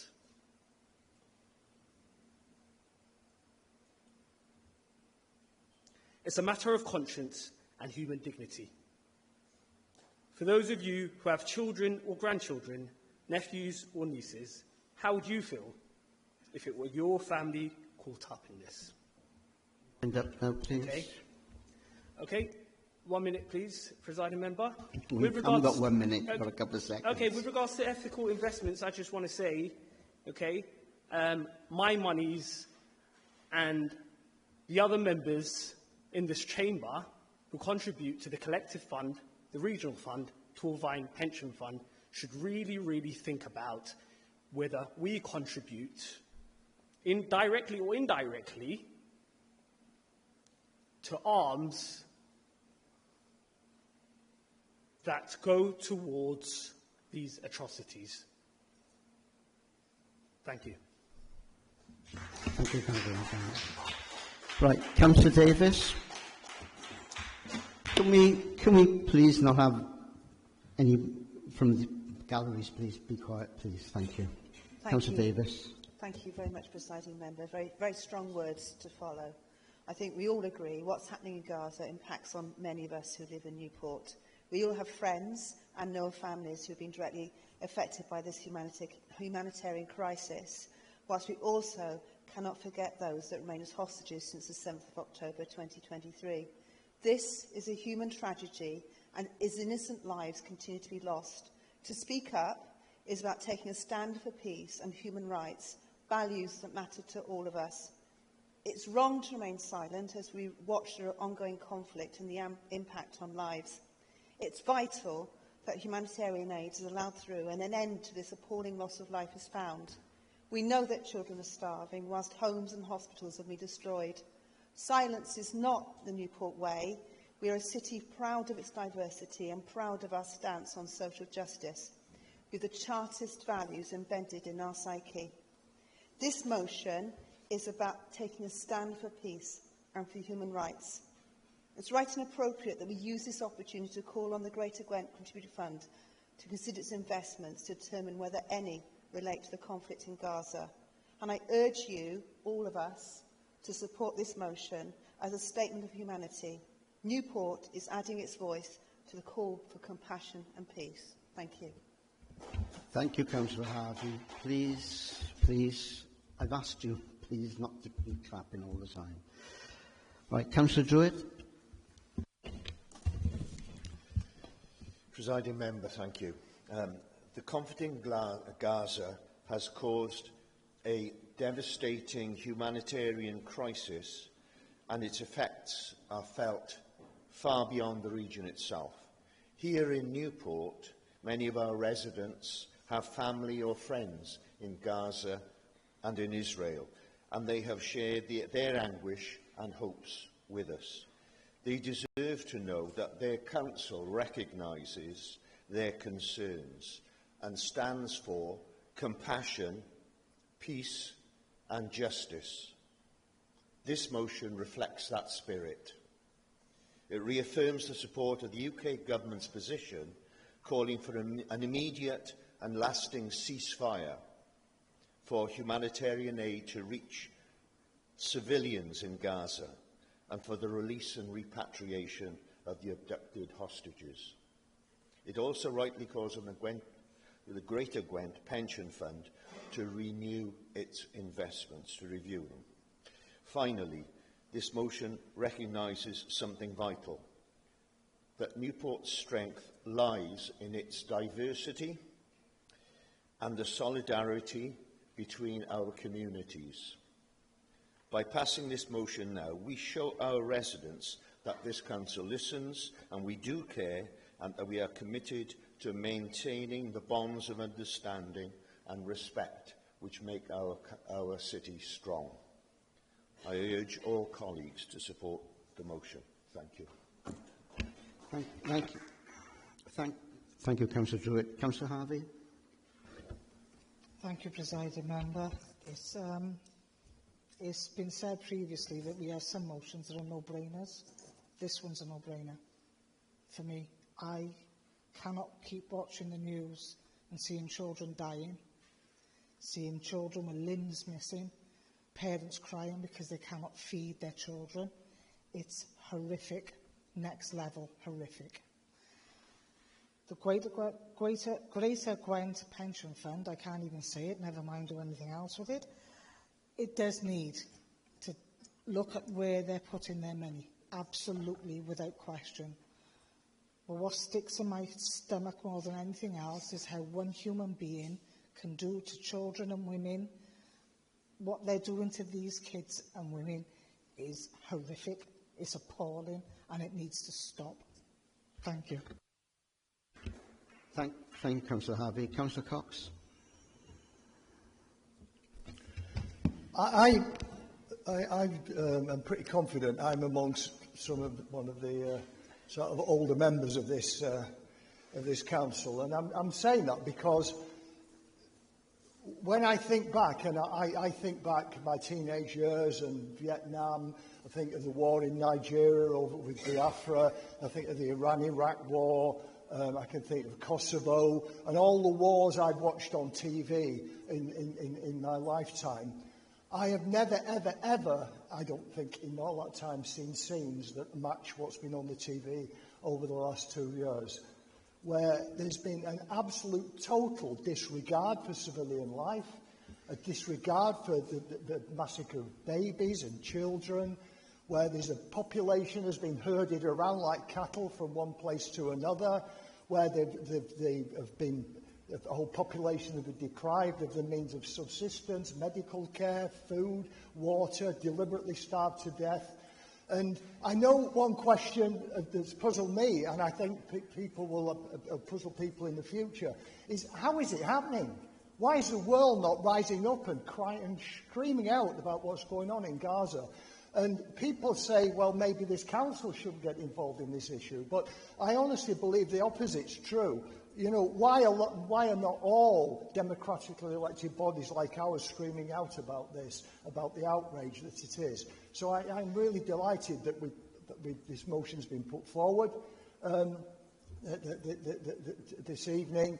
And, you know, I'm actually, I asked if I needed to declare an interest in this. I do actually receive a pension from the Great Gwent Friendship Fund. And I don't want a single penny of my money spent on anything that's anything to do with what we see going on in our TV night after night.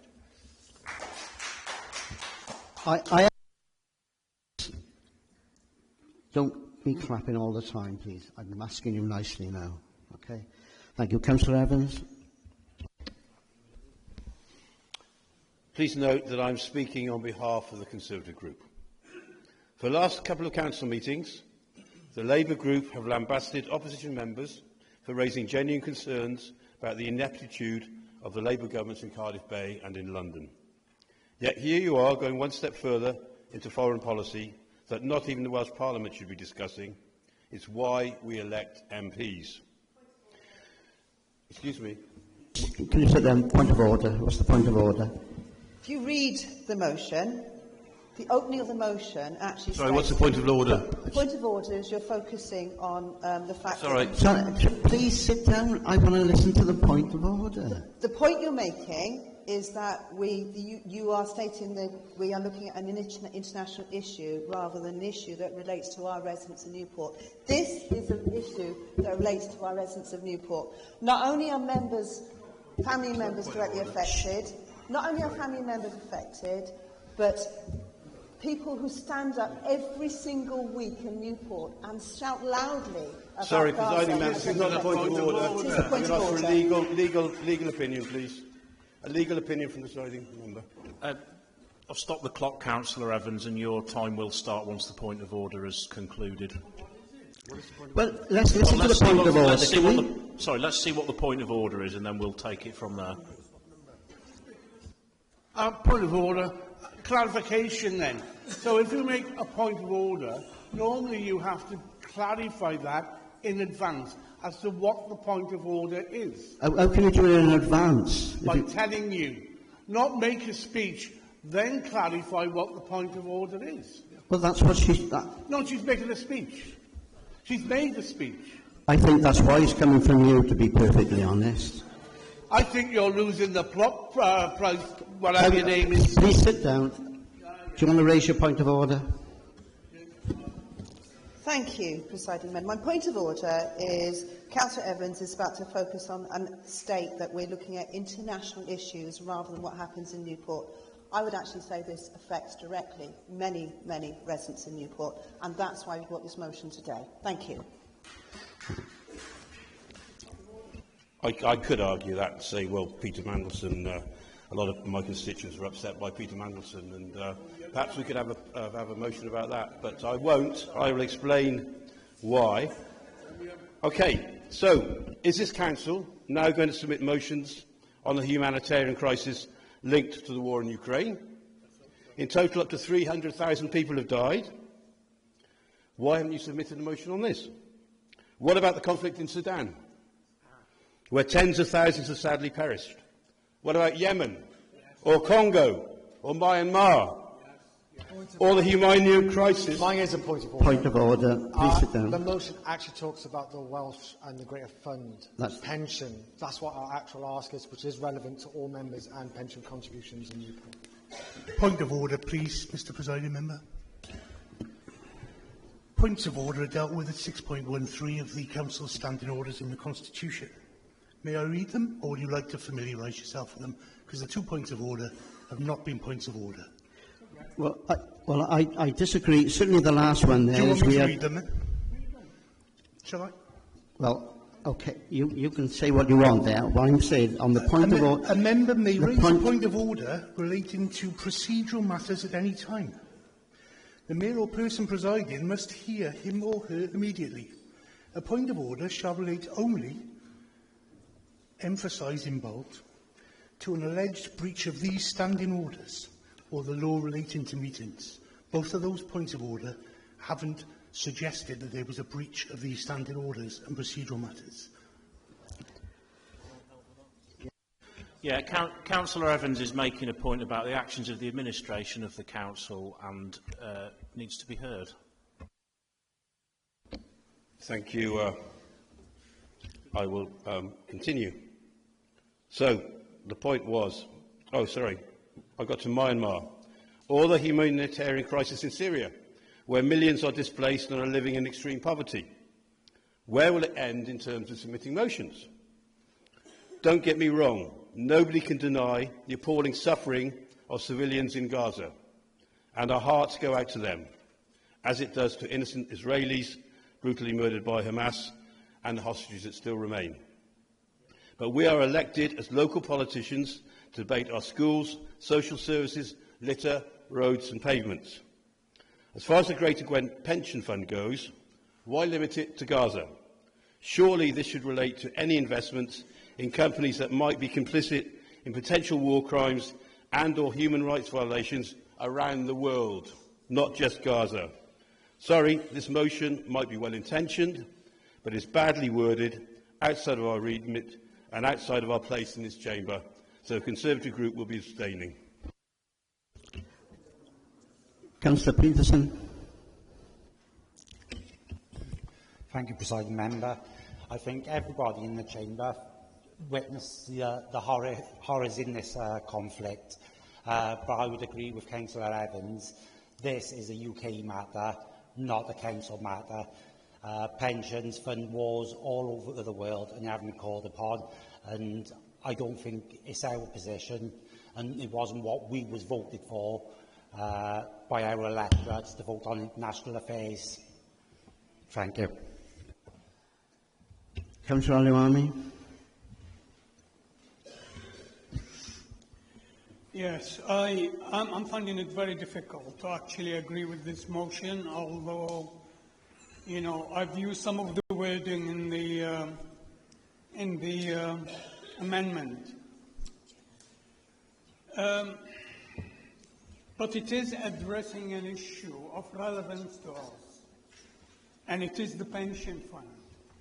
And that's why I put the amendment, to ask the Council not to be hypocritical and ask the pension fund to look at its investment, but also the Council to look at where its money is. But you know, you voted it down. That was the motivation for the amendment. But you know, we are not automatons. Yes, we're constituents. I care about local services for my constituents. I care for local services. You know, we had the one on the railway, the station beforehand. And there you are, people with infrastructure have been totally decimated in front of our eyes during the last 2 years. How can we be true to say to our constituents, you know, when I am in a ward meeting, I represent your interest, and yet I'm silent, saying nothing about seeing 2 million people, 2 million people, they're using their own hands to dig their own dead. Can you not react to that? We have to react to that. It is what ended the Second World War and started 80 years, hopefully, of peace. But you know, peace is only for few people, relatively speaking. You're right about all the other conflicts. Sorry, I shouldn't be looking at you. Sorry, President Member. You know, that's why I moved the amendment. And yes, this motion is a hodgepodge. It's badly worded. I don't know. I find it difficult. I don't know whether I can vote, whether I can abstain even on it. I want to vote against it because it says the Council notes and supports the UK government position. The government position, the UK government position of both colours have been terrible over the last 2 years. Even though 2 days ago I praised the Labour government for finally recognising the rights of the Palestinian. But this is a bad motion. And comrades, is no good. Our colleagues, is no good. Standing up there. Could you wind up, please? Yeah, 3 minutes are up. saying we care. You don't care. Not when you turn down concrete action, which you have just done. Thank you.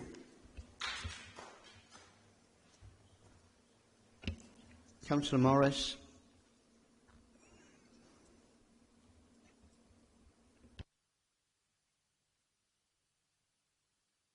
You're on mute. Sorry, I'm a Liswerry councillor. I represent the people of Liswerry. Anything I say in this chamber today is not going to affect the Israelis. It's not going to help the people of Palestine. But as a Newport City councillor, what I care, my conscience means a lot to me and to every member in that council chamber tonight. And there's been a lot of sense talked. Been a lot of good points raised on all sides here. But I want my conscience to be clear that no Newport money has gone into dropping bombs or phosphorus or any other nasty material that's being used there. And that's all we can do as councillors. I'm not getting involved with the political situation. I weep every time I see a kid killed, and I weep every time I see an Israeli soldier killed. Nothing we can do about that. We're Newport councillors. We're not international politicians. But what we can do is make sure that no money from Newport is going to fund the people dropping these bombs, and that's all that's being asked. And Mick Dad's amendment actually went some way towards ensuring that happens. All I can say is, as councillors, we want clear consciences that we did what little we could from this distance away. And thank you for listening. All right. Well, I think the original motion did mention that as well, that we didn't want money to be taken from the pension fund. I've got Leader now. Yeah, thanks, Presiding Member. You know, you're absolutely right. Foreign policy is the reserve of the UK government, 100%. That's why the motion says we note and we recognise the issues around foreign policy. And we were very careful to say that's the UK government's position, because you rightly say our time should be devoted to the people of Newport. Now, my colleague rightly emphasised, as evidenced to the right of us, that many residents in Newport do care passionately about this subject. And on ethical investments, and the opposition leader talks about other conflicts, my colleague, Councillor Screen, rightly pointed out this is about ethical investments, and this is the start of a movement around all investments around the walls across the world. In terms of our pension fund, that's where we actually ask for action. We note the rest, because, as Councillor Peterson rightly suggests, we're here primarily for Newport residents. Councillor Al-Nawami is very sincere and very passionate about his views, but his motion had a flaw, and it said that Newport should review its own investments. We don't have our own investments. It goes into the greater pension fund and is pooled by 5 local authorities. That's why they do it, for scale. Newport Council have investment outside of the pension fund. Well, we do look at the Treasury report, don't we? We do. Right. This is sometimes painful. We have no investments in any direct companies outside of any pension fund. All our investments of major substance are through the pension fund, which is a pooled resource. It's not our own investments. If Councillor Army is referring to loans, which maybe come up further down the line, which I'm sure they will, that is to local developers. That's nothing to do with any foreign policy initiative. Councillor Clark. Oh, you.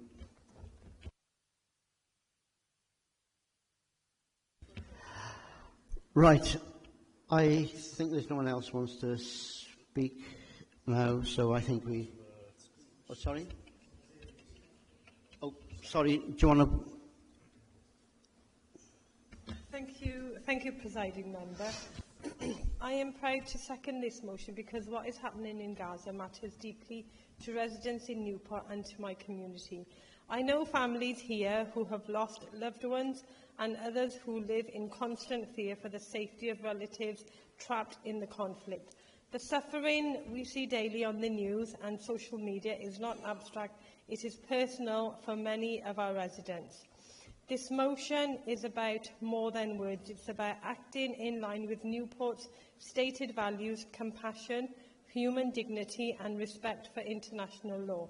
Civilians in Gaza are enduring immense hardship. Hospitals under fire, families displaced and children especially bearing the brunt of this humanitarian catastrophe. We cannot ignore credible international findings. The UN Commission of Inquiry has concluded that Israel's actions in Gaza amount to genocide under international law. That finding underscores our moral and legal duty to ensure that public money from Newport does not in any way contribute the violations of international law. I welcome the UK Government's announcement and its recognition of the State of Palestine, and I hope this will take us another step towards a lasting ceasefire in Gaza. In the meantime, it is crucial that humanitarian aid and support for safe routes in Gaza are resumed, the release of all Palestinian prisoners and Israeli captives taken since October the 7th, 2023. We cannot stop the war from this chamber, but we can decide how our city pensions fund investments are used. That is why the commitment in this motion to review and, where necessary, divest from investments in companies linked to human rights abuses in Gaza or the occupied Palestinian territories is so important.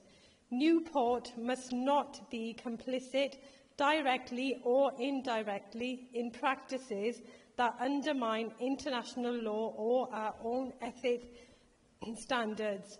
Finally, by supporting this motion, we send a clear message to the citizens of Newport that their voices are heard, to those suffering in Gaza, that they are not forgotten. Sorry. Don't apologise to Zena, it's fine.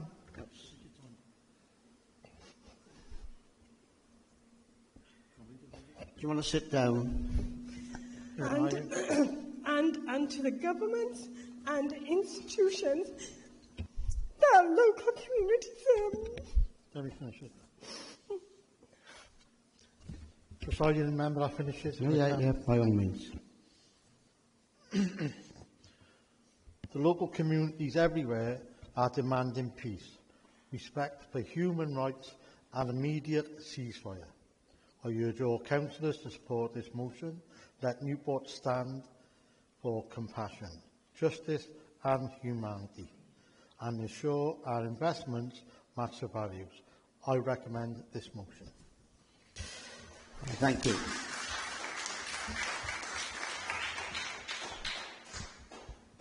Okay, Councillor Screen to wind up now. Thank you, Presiding Member. Just want to say two things, really. One is that this motion is not fundamentally different to the previous motion that was put forward. It just lacks a bit of detail and perhaps a bit of emotion, but fundamentally it's the same. It's the same. It does the same thing.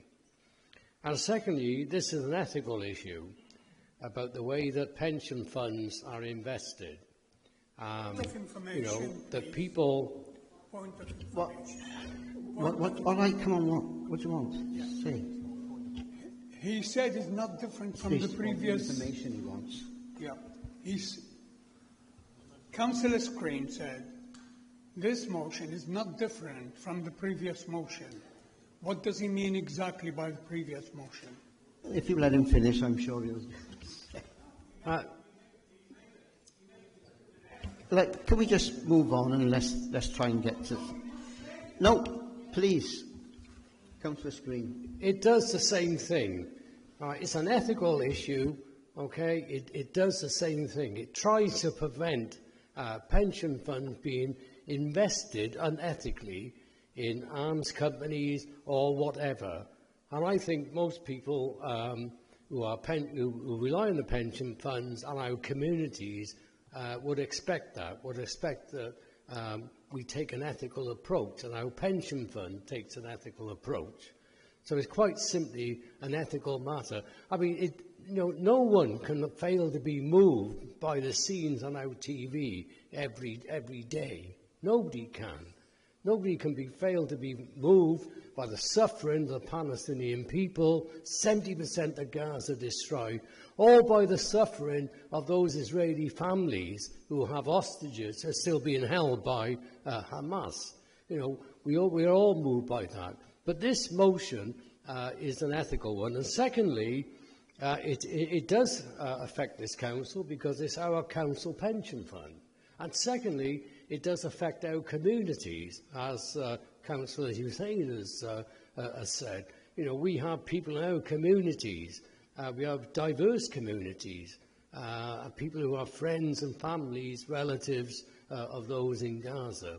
So I do ask you, please support this motion. Thank you. Yeah. Oh, no, no. Mr. Presiding No, Officer. He's wound up.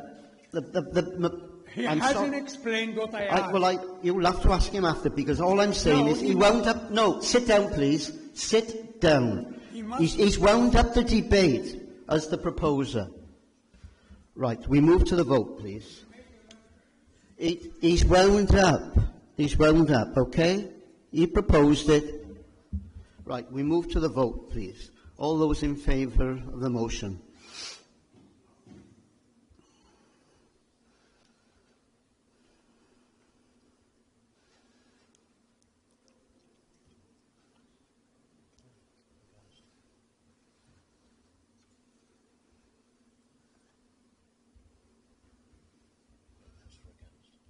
Those against?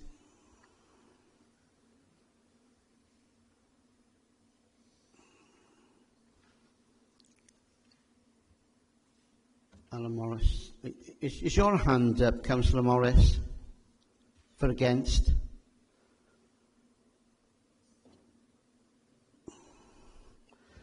I'll move on. Any abstentions?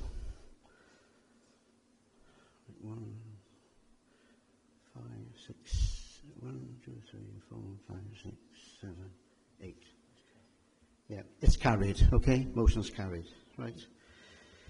Remember, could I just make a point of personal explanation? Yeah. I just wanted to connect an error made by the leader earlier in the debate. I didn't want to interfere with the vote, but there was a statement that the council doesn't have any investments out with the pension fund, and that isn't correct. So we do have the Section 151 officer here, but I'll refer to a report to the Governance and Audit Committee in January this year around Treasury management. Paragraphs 26 and 27 are entitled Investment Strategy and clearly lay out where the Council currently invests money out with pension funds. And I just wanted to clear that misinformation up to the Chamber that the public might see. Thank you. I'm sure that'll be investigated if that's the point. No, there's investments, but it's not our investments are done by the Treasury Management and in developer loans as well. Happy to clear that up. But we do not invest in direct investment companies around companies in armed conflict.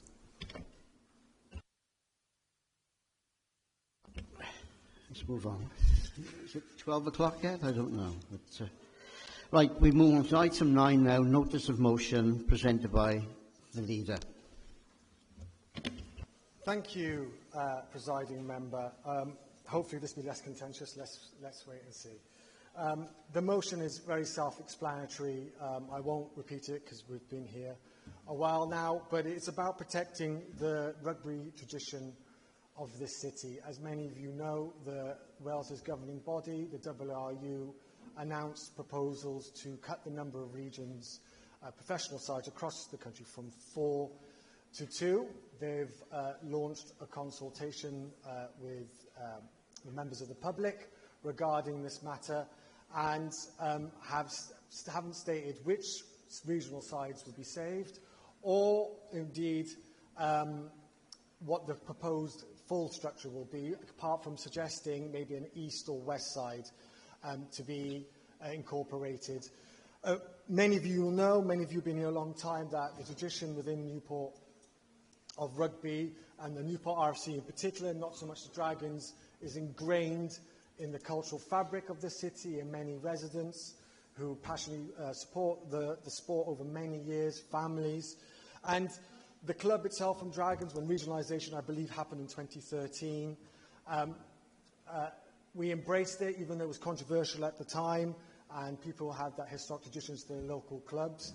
And we embraced the Dragons, and rightly so, because the Dragons bring professional rugby still into the city centre, bringing many benefits, which I'm sure my colleague will outline now. But I just want to emphasise the community benefits, led by a gentleman called Mike Sage, who does an amazing job in driving this agenda forward and reaching out to community groups across the city from diverse groups, and going to people and groups that would not normally engage with rugby and or who are disaffected with their day-to-day lives, and trying to reach them through sport. We lose that, and we lose that at our peril. And we should fight tooth and nail, cross-party, to keep that professional rugby in the city centre in particular. And that hopefully sends a clear motion from us, if we write this letter, to the WRU, and I propose a recorded vote, Chair. It's been a recorded vote as well, so we need 5 members to agree that recorded vote. Okay? Right, now we've got more here. That's it. Right, we'll have a recorded vote as well. Is there a seconder to that? Second, presiding member. Do you want to speak now or later? Do you know, I think I'll speak now. First of all, I must say how proud I am and wholeheartedly stand behind this motion, proud to second it. The Newport Dragons are not only a rugby club, they're the heartbeat of this city. The rugby is part of Newport's identity. Our city's proud rugby history is a foundation that holds us up, and the Dragons are key to our future. They're key to Newport's vision. Keeping the Dragons here in Newport is critical. It isn't just about sport, it's about the future growth of our city. It's about economic growth and the vision that I hope we all share for our city. Having the Dragons based here in city centre brings enormous benefits. Last year alone, over 50,000 supporters came through our gates, filling our streets, our businesses and our community with energy and life. Newport Bid has already shown its strong support because they know what's at stake, as so do we. This council has never been more united with the Dragons. We work hand in hand on community projects, supporting young people and families across Newport. Over 120,000 young people and families engaged in events last year, thanks to this partnership. Imagine what we could lose if the Dragons were no longer here. That connection, that spirit, that opportunity, gone. We have an open-door relationship with the club owners. They have shown not only a deep commitment to this incredible club, but a real dedication to the growth and prosperity of Newport itself. They share this council's vision. So today, I urge every one of you in this room to stand with us, to stand with the Dragons, to stand with Newport, because when the Dragons thrive, Newport thrives. And let's make their future secure, and let's keep the heart of our city beating strong. Thank you. Thank you, Councillor Clark. Councillor Davis. Thank you, presiding member. Newport is a city proud of its sporting heritage, and those that reminisce about that game back in 1963 when we beat the All Blacks do so with love and pride. Sport is what brings people and communities together, irrespective of political division, income or background. Newport residents will stand on those terraces or watch the scores on social media, and we celebrate our wins together. Access to sport, and especially rugby, can be life-changing, and access to training facilities linked to the Dragons is vital. This is more than about a match day. This is about inspiring our young people, sustaining the local economy and sustaining that pride we have in Newport. This is important. We are especially proud of our Newport Rugby Academy, based at Newport High School, who are partnered with the Dragons to develop future talent, not just for the Dragons, but for Wales. As a city, we've invested in this, as we believe a rugby academy develops young people's skills, irrespective of their background, and we develop talented youths, and these are regularly recruited from across the whole of our city. Only very recently, with support from Sport Wales, we've invested £630,000 into developing a new 3G rugby pitch at Newport High, with plans for the groundworks to commence in the next few weeks. Much needed, and we listened. This mattered, and it still matters. I'm truly concerned for the future of our academy if it becomes linked to a club that's not based in Newport. This will automatically disadvantage and preclude those families who can't afford the daily trips to Cardiff or elsewhere. This creates a disparity that strikes at the very heart of what we are so proud of in Wales. We need our homegrown talent. We need to win the Six Nations as well as the World Cup. And we need our players to come from every corner of Wales. This won't happen if we lose our commitment to local teams that represent our communities. We have to stand together, support this motion, and show that Newport is proud of its dragons, it's proud of Wales and our rugby. Thank you. Thank you, Councillor Davis. Councillor Evans. Thank you, Presiding Member. As a long-standing and, to be honest, long-suffering season ticket holder, which I've declared an interest in, I never liked the original concept of regional rugby, and many of my fondest memories were watching Newport FC playing teams like Cardiff and Pontypool, Bristol and Bath, and of course touring teams from around the globe used to turn up at Rugby Parade to packed crowds. Of course the world has changed, and I recognise the enormous contribution the regional game has made to communities around Gwent and Newport on and off the field. I've learned to first accept and then embrace the Dragons, and I always start the season on an optimistic note. This will be our season, and one day I will be right. We are incredibly fortunate to have a stadium so close to the city centre, with excellent road and rail links. The financial contribution to the city cannot be underestimated, with Newport County, RFC and the Dragons sharing this home. Hopefully proposed artwork for the back of the stand will start soon, which will enhance the walkway from Fires Walk. As for the WRU, they actually seem to be the problem, not the solution.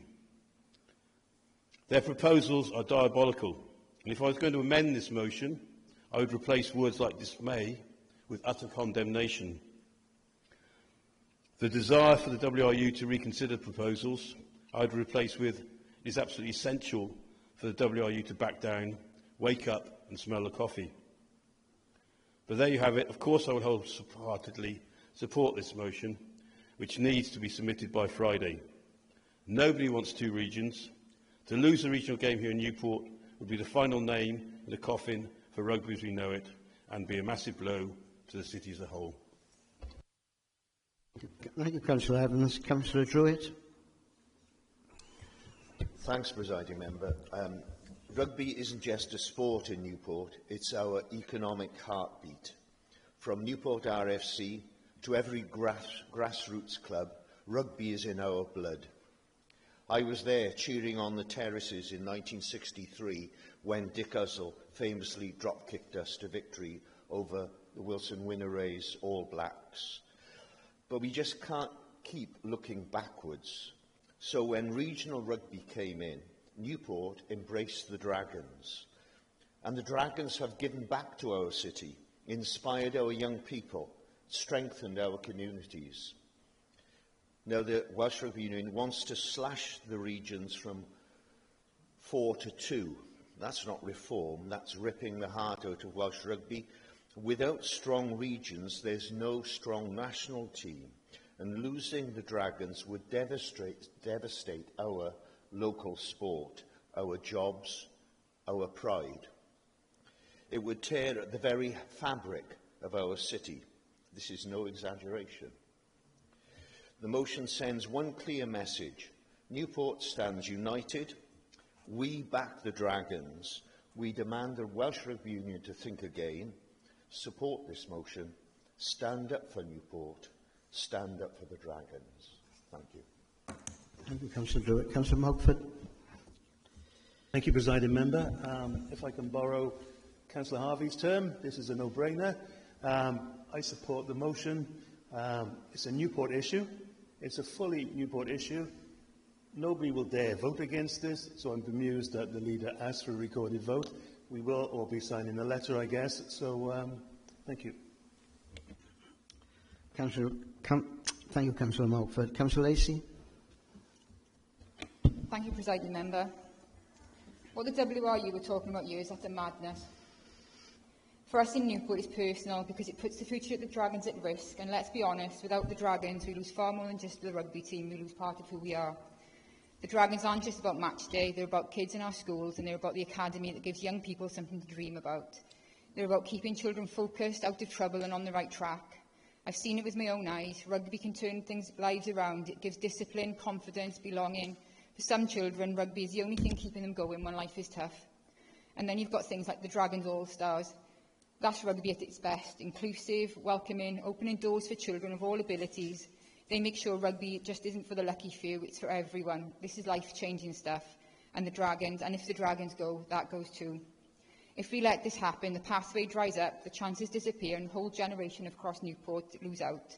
I grew up in the 80s and 90s when clubs like Pontypridd, Nice, Cardiff and Newport, they were thriving. The depth of competition, and that's what made Wales strong. And the Dragons are carrying on that torch today, building the players of tomorrow, inspiring kids and hearing Gwent and giving them something to believe in.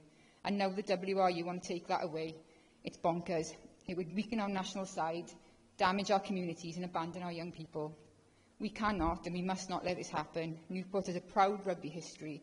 The Dragons are now part of that story. They're not expendable, they're essential. So I stand with this motion and I stand with the Dragons. Thank you. Councillor Robley. This is one thing that totally unites us. And sometimes when we speak in different ways around this chamber, it doesn't mean to say we're against each other. But on a motion like this, Newport is full of passion, full of it, no matter what it is.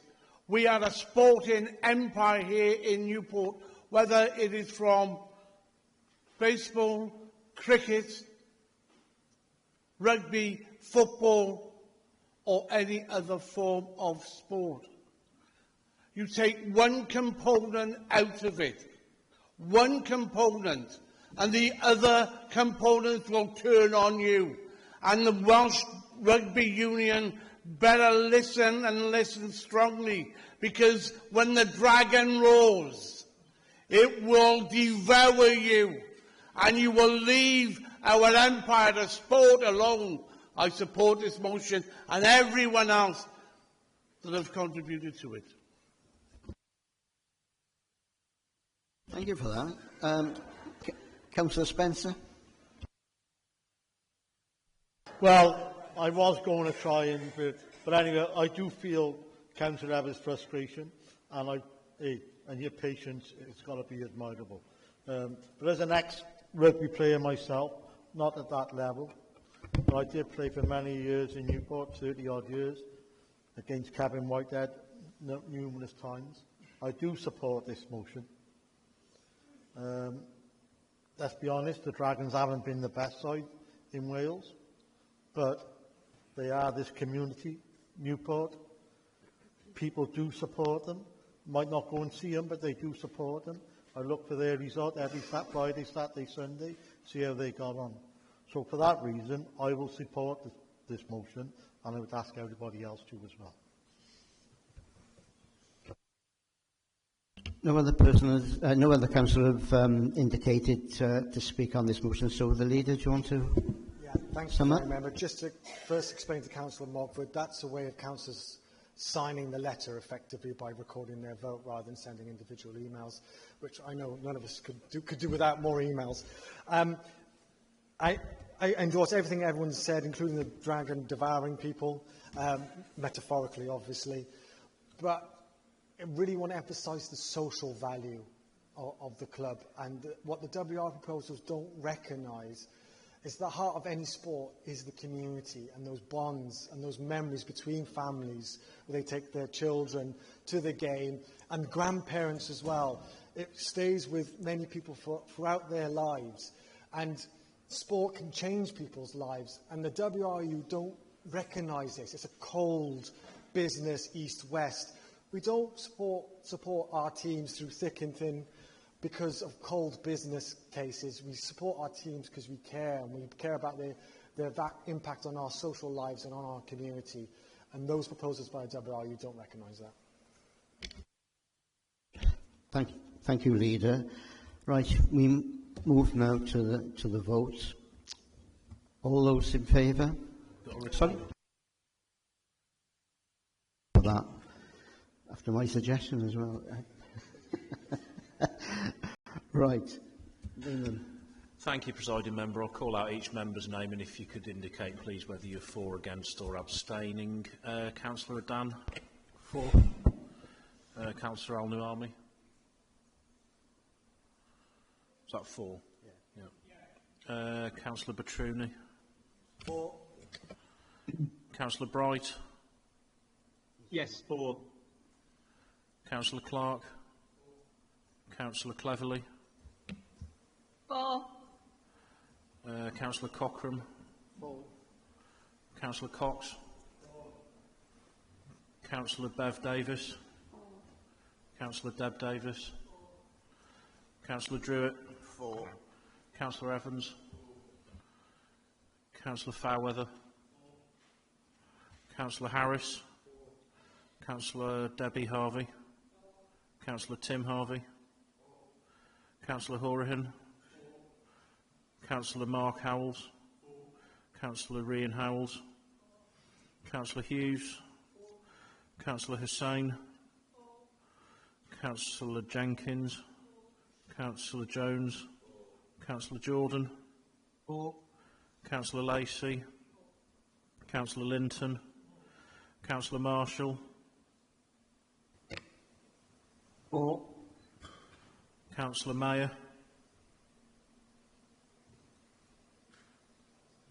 Councillor Mayer here? Okay. Councillor Mogford? Councillor Morris? Okay. Councillor Mudd? For. Councillor Perkins? Councillor Peterson? Councillor Alex Pym?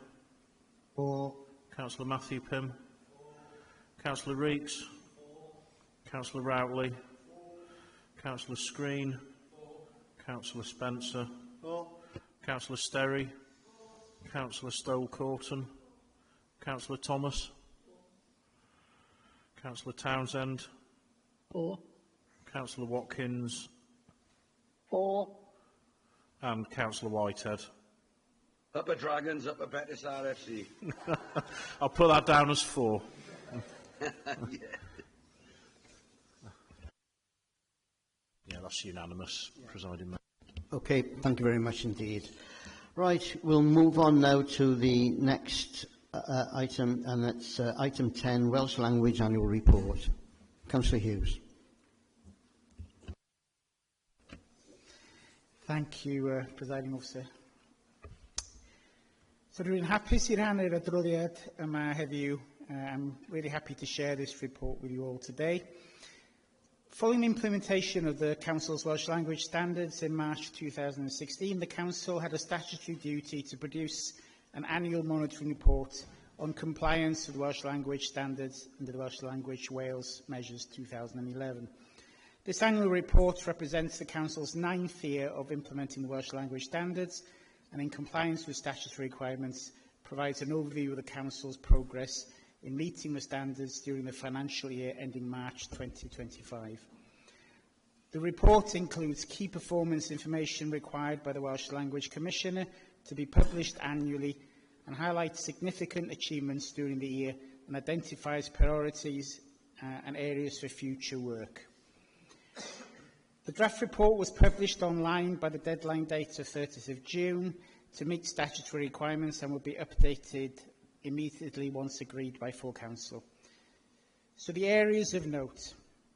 The key highlights from the year include the Cymraeg Gwaith Initiative. Classes have continued successfully and the Council was awarded Employer of the Year of the Welsh for Adults Gwent Awards for the scheme, and one of our employees also received the Dysgwyr y Flwyddyn Cymraeg Gwaith Work Welsh Learner of the Year Award. Promotional activities, and we partnered with local communities across Newport to provide a Welsh language through various activities, including a St David's Day event celebrating Wales, Welsh culture, and being Welsh in Newport. Welsh in education, we had a really positive Estyn inspection, noting that Newport was an ambitious vision for expanding Welsh medium education, clearly articulated in our Welsh in Education strategic plan. Most pupils are making strong progress, and officers are actively engaging families to support its growth. The report also identifies priorities for the next reporting period, including working with other local authorities across Gwent to build momentum in preparation for the welcoming of the Eisteddfod to Newport in 2027. Promoting the Welsh language across Newport communities, increasing its visibility and developing our Welsh medium education provision, building on the successful relocation of Ysgol Gymraeg Nant Gwenlli into Pwyllgor, one of the most diverse and multicultural areas in the city. I'd also mention the role of Councillor John Harris, the elected member for Welsh Language Champion, has been instrumental in highlighting the importance of the Welsh language across the city, while actively promoting its use within the council. And to ensure that Newport is a city where everyone can hear, learn, use and love the Welsh language in the workplace, in council meetings and across our communities. I would also encourage all members and staff to sign up for the Welsh lessons offered within the council, and a link has been shared via staff news. Diolch i chi, Cynghorwyr Harris. Rwy'n edrych ymlaen I weithio gyda chi a sicrhau bod Cas Newydd yn ddinas lle gall pawb weld, clywed, dysgu a defnyddio a charu'r iaith Cymraeg. It's important to note as well, as a first language Welsh speaker, that, and I've spoken about this over many years now, that it's fundamentally changing, where when I first came to council, I was pleased if I could speak Welsh once or twice or 3 times a month. I'm now speaking Welsh in the Civic Centre every week. And I think that's a dramatic change for someone like Newport. So I thank my staff for the efforts that they're making. Thank you. Thank you, Councillor Hughes. Is there a seconder? Do you want to speak now or later? All right, okay. Anybody else want to speak? Councillor Evans, I got it. Yes, President, I'll keep this very brief. It's on page 16 of 24 if you're looking at the Acrobat version. Welsh language training. First of all, I'm going to be consistent in saying, can we have these percentages rather than numbers? The target for 2023-24, the target was 180, the actuals was 463. The target for 2024-25, the target was less, 150, and the actuals was 828. So unless it's a misprint, perhaps, I don't expect you to know the answer now, perhaps you could find out why we're setting lower targets, which have been exceeded quite dramatically, shall we say. Thank you. I'll touch on it, but I'll give you a more complete answer. But I think that part of the issue there is that our staffing base is a certain number, and we don't want to keep repeating those courses to the same people every year. So we know what the target and the capacity is, so we stay around that area. But what's certainly happening, obviously, is that the interest in learning Welsh is expanding. So we will monitor it, and we'll make sure that we do monitor that, but that we stay within capacity. But I'll give you a full answer on that when the time comes. Yeah, and the percentages, certainly. Thank you. Okay, there's no one else wants to speak on that, so we move. Oh, sorry, Councillor Fairweather. Welsh language line. There were 97 calls last quarter to the contact centre for Welsh language services. 35 of those were abandoned, with people hanging up on the phone. That's not good. There needs to be a better service there if you want to provide services in Welsh.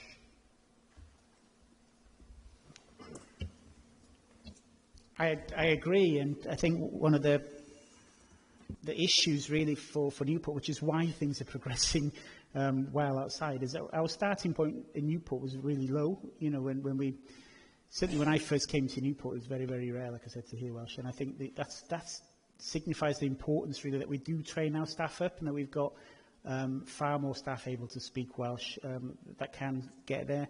I will check whether some of that is technical issues that we're facing, but certainly I'll take up all your point. Okay, I can't see anybody else now, so I think we move to the vote. Oh. No, well, I asked him before. You didn't want to sum up, did you? No. Right, all those in favour, please show.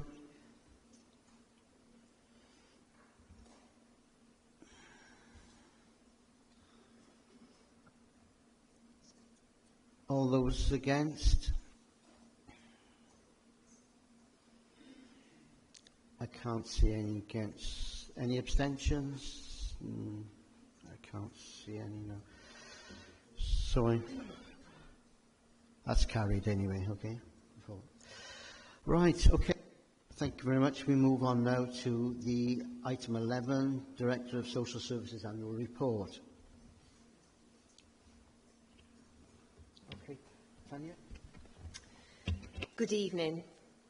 It is my greatest pleasure to introduce the 2024-25 Annual Director of Social Services Report. As Director, I am required to produce and present this report to Council under the Social Services and Wellbeing Act 2014. The purpose of the report is to set out how we have been meeting the social care needs of the people of Newport over the last 12 months. The report this year has been written using new Welsh guidance from Welsh Government. It focuses the work we undertake under the following 4 headings: people, prevention, partnerships and well-being. Under each of the headings, I have outlined what has gone well, what could be improved and the difference we have made. Before members make comment on the report, I would like to take this opportunity to publicly thank every member of staff within the social care workforce for the day-to-day delivery of the services we provide. Our workforce is our greatest asset, without whom we could not provide the care and support needs by those we serve. Thank you. Councillor Lacey. Thank you, Tanya. Yeah, I'd like to propose this as a motion. No. Foreman. Oh, God. What? Oh, I know. What's my word in? Sorry. Am I seconding? I thought I was proposing it. No, it said you want to present it as well. I didn't know whether you want to support what was being said. I'd like to thank Tanya for bringing the report to Council. I'd really want to acknowledge not just the depth of the information, but how clear and accessible it is. The new format makes it much easier for residents, partners and elected members to follow, and that's really important. I'd also like to thank all of our staff right across the social services and preventions. The commitment, the compassion and hard work they put in every single day comes through in this report, but more importantly, the lives of the people that we serve. Their dedication is what turns these words into real change for Newport residents, and I'm hugely grateful for that. The report gives us a strong foundation to keep improving services, strengthening partnerships and keeping people's well-being at the heart of what we do. Thank you, Presiding Member. Thank you, Presiding Member. It was just to add my thanks to the team. I sent an email thanks to the entire team because we see firsthand, Laura and I and the Cabinet, the amazing work in very hard situations, very difficult situations on the front line, trying to help families with some really complex issues, which have got more complex over the last few years. And to also say their attitude to developing and innovating in this space, even in unprecedented demand for our services. In some areas, we've seen unbelievable increases in demand. So our hats off to the team, to the Director, for their hard work and innovation, because it's much needed.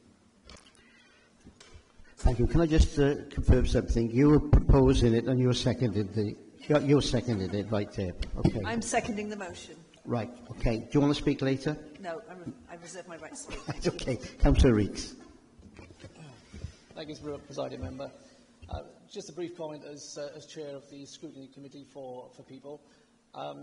Thank you, Tanya. The committee was pleased to receive this report and found it to be a very positive indictment of adult and children's social services. With the change in format being rolled out this year, it made the report easier to read and understand, and therefore to scrutinise. Inclusion, for example, of sections outlining where progress can be made will make for better discussion in the future, rather than just potentially just analysing data which can often be skewed by anomalies. Furthermore, it was a pleasure to read real-life case studies showcasing the positive benefits to the recipients and a testament to the hard work and commitment of every member of staff involved. Thank you.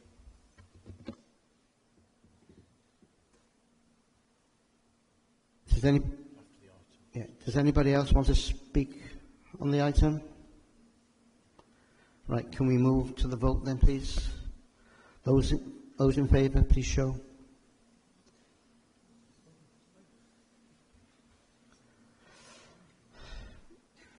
Those against?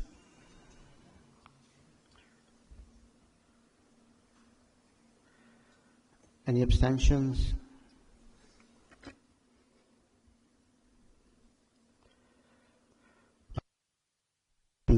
Carried. Okay.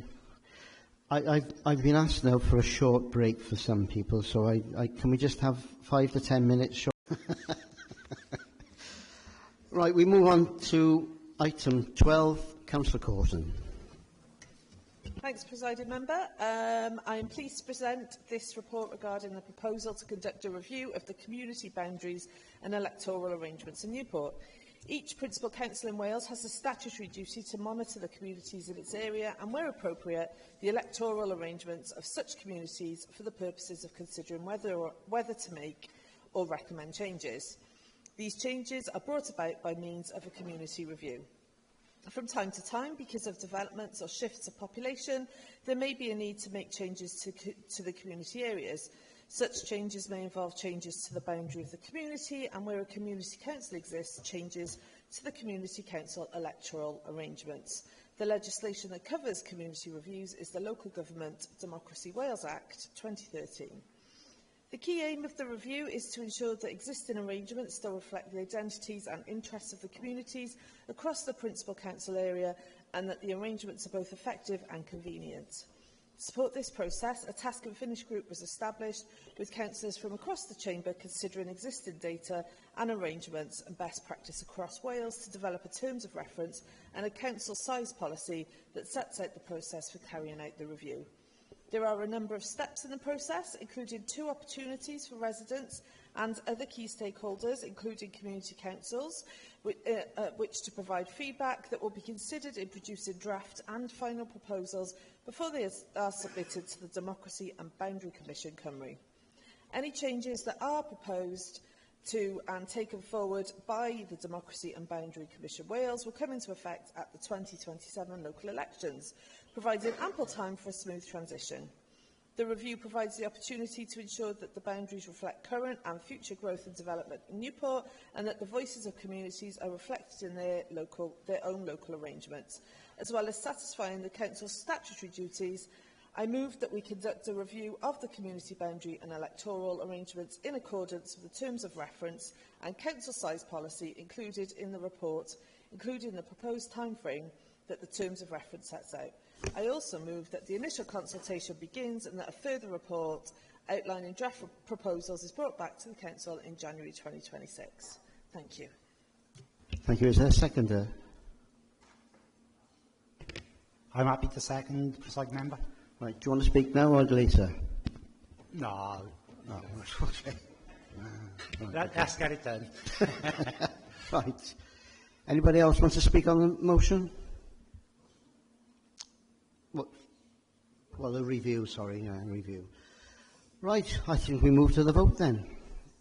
All those in favour?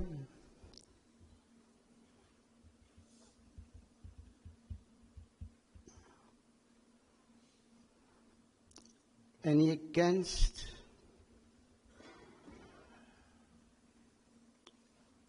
Any abstentions? No, that's carried. Thank you very much indeed. Right, we move on to item 13, questions to the leader. Leader's announcements. Thank you, Presiding Member. I'll be swift. Members will be pleased to know. There's many free events held over the summer, organised by partner organisations, community organisations and council teams, and they're worth praising. Sessions for children, young people and families with our council youth team and early years and disabled children's teams. Big Splash National Play Day in Rodney Parade We had free library and museums, including a Roman Day arts and craft, giant chairs, picnic areas put out across the city on a monster trail. We had the urban beach in John Frost Square, which I know Councillor Clark and I have seen it several times. It was really popular. Our first city outdoor cinema that was sold out. I would say sold out, but it wasn't actually selling the tickets, but it was many people attended and it was maxed out. We were very privileged to have the final leg of the Tour of Britain come to Newport. Of course, it was the final leg for the Tour, but also the final bike ride for Geraint Thomas, the legendary Welsh cyclist. And Newport gave him a great welcome and a great send-off on his way, and wish him all his best in his retirement. Of course, in the next 2.5 weeks, we've got the Food Festival. Please attend as many festivals, events as you can over the weekend. I want to pay particular highlight two events. One is a dedicated street food and music area in John Frost Square, which was for the first time this year, and age-friendly community zone in the Mercure Hotel. So those who find crowds too much and just want to sit down and still experience the food festival, go to the Mercure Hotel. We've released a Let's Talk Living in Newport survey, which is for all residents to give their held views about the city, the council, etc. We've released our complaints report, which highlights our compliments rose by 31% for social services, generally, and 30% for social services. Our most praised services were waste and cleansing and adult services. So great, well done to those teams in a very difficult environment. Our corporate complaints are slightly down by 2.5%, and nearly all, 90% of complaints resolved at the first stage. So well done, all those cracking on with that. We're really pleased to announce placemaking grants to help launch support schemes in the city centre and to bring unused properties back into use. And we really welcome ABP's new investment of £80 million into the docks. Like Rugby, the docks are an integral part of this city and its traditions and its culture, and this welcome investment is really, really pleasing to see. Just a few key points. Newport Docks handles 1 billion of UK trade each year on our famous port, supporting over 4,000 jobs and a huge upbeat for the regional economy. Also, on our bread and butter budget, some updates. Street lighting. So far, we've put back on over 3,000 street lights and have completed the wards of Tregeaga Park and Marshfield, Liswerry, Llanwern, Pylgwenley, Gare, Graig, Stow Hill. Finally, presiding member, member champion appointments, I've revised them. They go as Welsh Language Councillor John Harris, Disabled and Vulnerable Persons Councillor Deb Jenkins, Elite Sport Champion Councillor Gavin Horton, Armed Forces and Veterans Champion Councillor Mark Spencer, LGBT Champion Councillor John Reynolds, Care Leaders Champion Councillor Phil Horain, Older Persons Champion Councillor Trevor Watkins, Minority Ethnic Champion Councillor Fazina Hussain, Carers Champion Councillor Paul Cockram, and finally Neurodiversity Champion Councillor Stephen Marshall. Thank you very much, Lisa. It was interesting you mentioned about the beach. Someone stopped me with the beach and they wanted me to take photographs of the visitors, and they couldn't get over the place, to be perfectly honest, on the beach. Right, we move on then to questions. Councillor Evans, first question. Thank you, Presiding Member. At your Cabinet meeting earlier this month, you approved and adopted the updated version of the Code of Corporate Governance.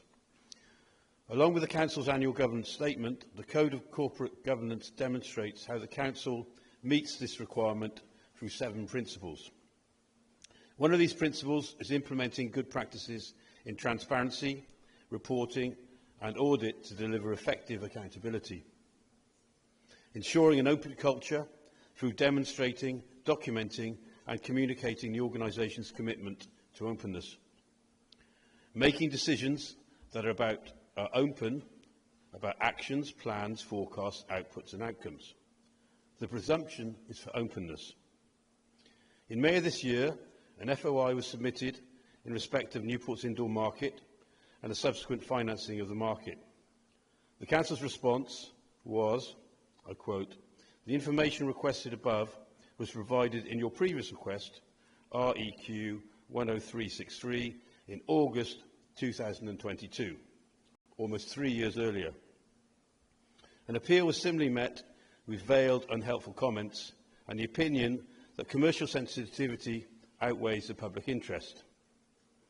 In August of this year, Councillor Aelod Lleyg also submitted a series of questions about the agreement, and yet again the response avoided answering any of the questions about finance. But what I can deduce is that this council hasn't received a single penny of profit share and hasn't received any of the £6 million due back.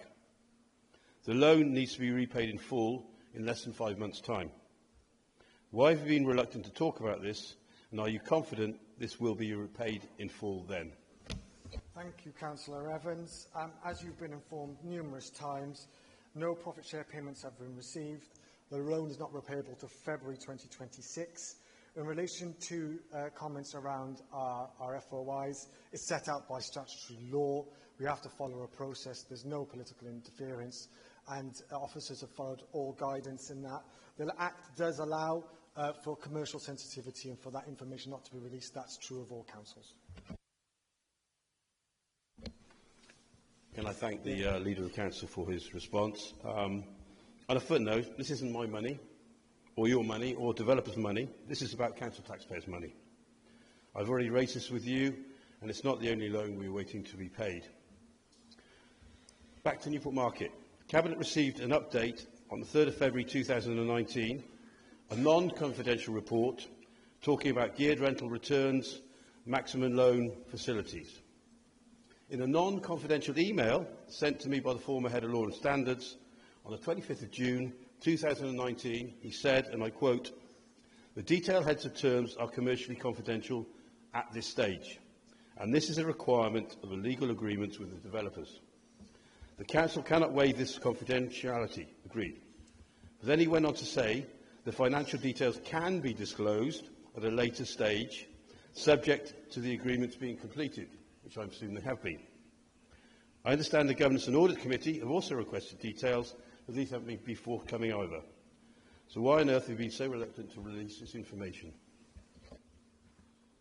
It's commercially sensitive information. Governance and Audits, as I understand it, will be holding a briefing, confidential briefing, so they will be updated on that investment.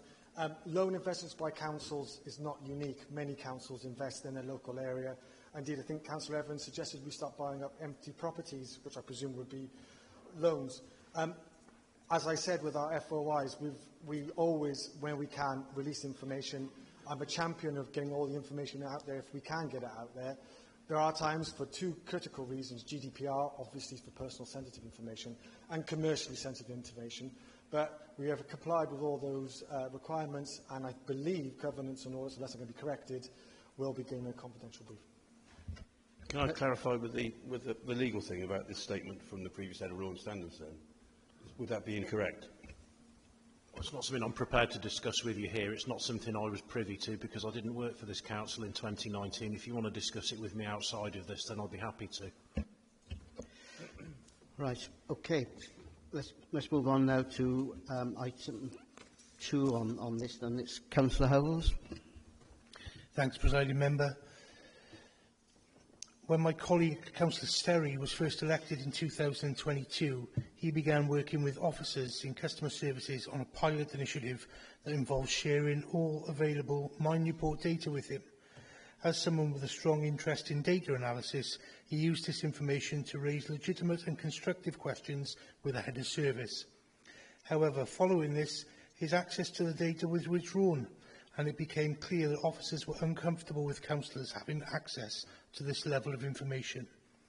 This raises serious questions about transparency and the ability of elected members to effectively scrutinise services and represent their constituents. Access to relevant data is essential for councillors to perform their duties and hold services to account. Will the Leader agree to review this situation with officers and ensure that councillors are granted appropriate access to My Newport data to support their scrutiny and ward work? Furthermore, does the Leader agree that councillors should not be denied access to data that directly relates to what is happening in their wards? Leader. Thank you, Presiding Member, talking about misinformation, this Council, as I've spoken to Councillor Howells and Councillor Sterry many a time, we're going to do Members' Dashboard. Members' Dashboard provides equity to all members to access information for their awards for all, not just a single individual, and to that single individual to engage on that level. Of course, all members should have access to their awards, and they're going to. So, as Councillor Howells and Sterry know, I've said it to their face a couple of times, we're rolling out a members' dashboard. I've seen the first phase of it. Soon we'll be rolling out a beta version of the data dashboard to all, first to a couple of members to test it, see if it can break it, and then to all members. The first information that will be relevant to all members, available to all members, to all their awards, is fly tipping. Thanks, Leader, for that reply. And I am aware that you've had a number of conversations with myself and Councillor Sterry on this, and you made the point in your last answer to Councillor Evans about your commitment to getting data out. We're really pleased to hear that. Do you have a timescale for when we might see some of that information? Well, I saw the version last week, so I would hope in the next couple of months. Thank you very much. Councillor Oakley.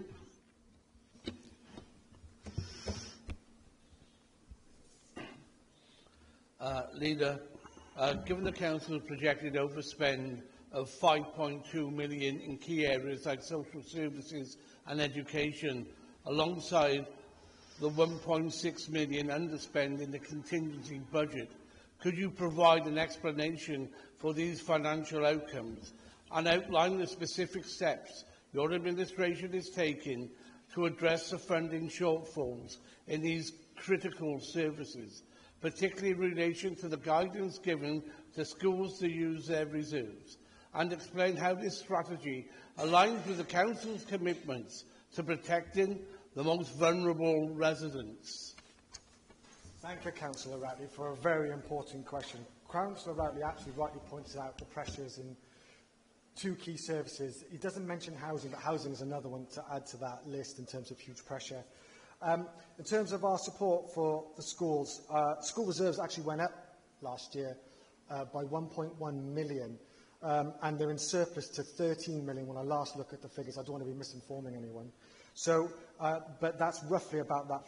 It's roughly about that number. The key for us is keeping a monitoring of those school budgets and working with schools, and we have a dedicated school finance team who monitor those school budgets. Our commitment to schools is unrivaled. We gave 1.6 million, was it, last year in cash terms, unencumbered, to all schools to support them in that endeavour. In our budget, we put 11.1 million, which I know Councillor Routley voted against, to our schools, and over 5 million to our social services, which I think Councillor Routley also voted against. We are determined to support our schools, social services and housing, and we put extra money into housing. But we are seeing unprecedented demands. I'll give you one example. The number of assessments taken by children's services, and I got these today, the increase from 1 year to the next was 25% in 1 year. So we are seriously seeing a huge surge in the system. So that's the explanation of why you're seeing these costs. Thank you. You cited, I suppose, external pressures as to why this overspend is actually occurring. You cited the pressures as the primary cause.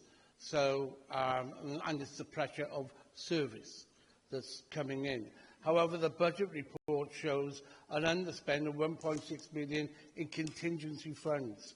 Why were the council control funds not used to mitigate the impacts of these external factors on our most crucial services? Why are you sitting on the contingency funds on the one hand and asking schools to use their reserves on the other hand? It's confusing for them. It's confusing for everyone. So could you please explain? Yeah, I'm happy to explain. So we gave 1.6 million last year to schools. The contingency budget has been in every budget since I've been here to help balance out our fluctuations over the course of the financial year. This is Q1, so this is a projection. It might not bear out, but we'll hold all options open as the year goes through to see those services. It's worth reminding Councillor Routley, our actual overall budget is predicted an underspend.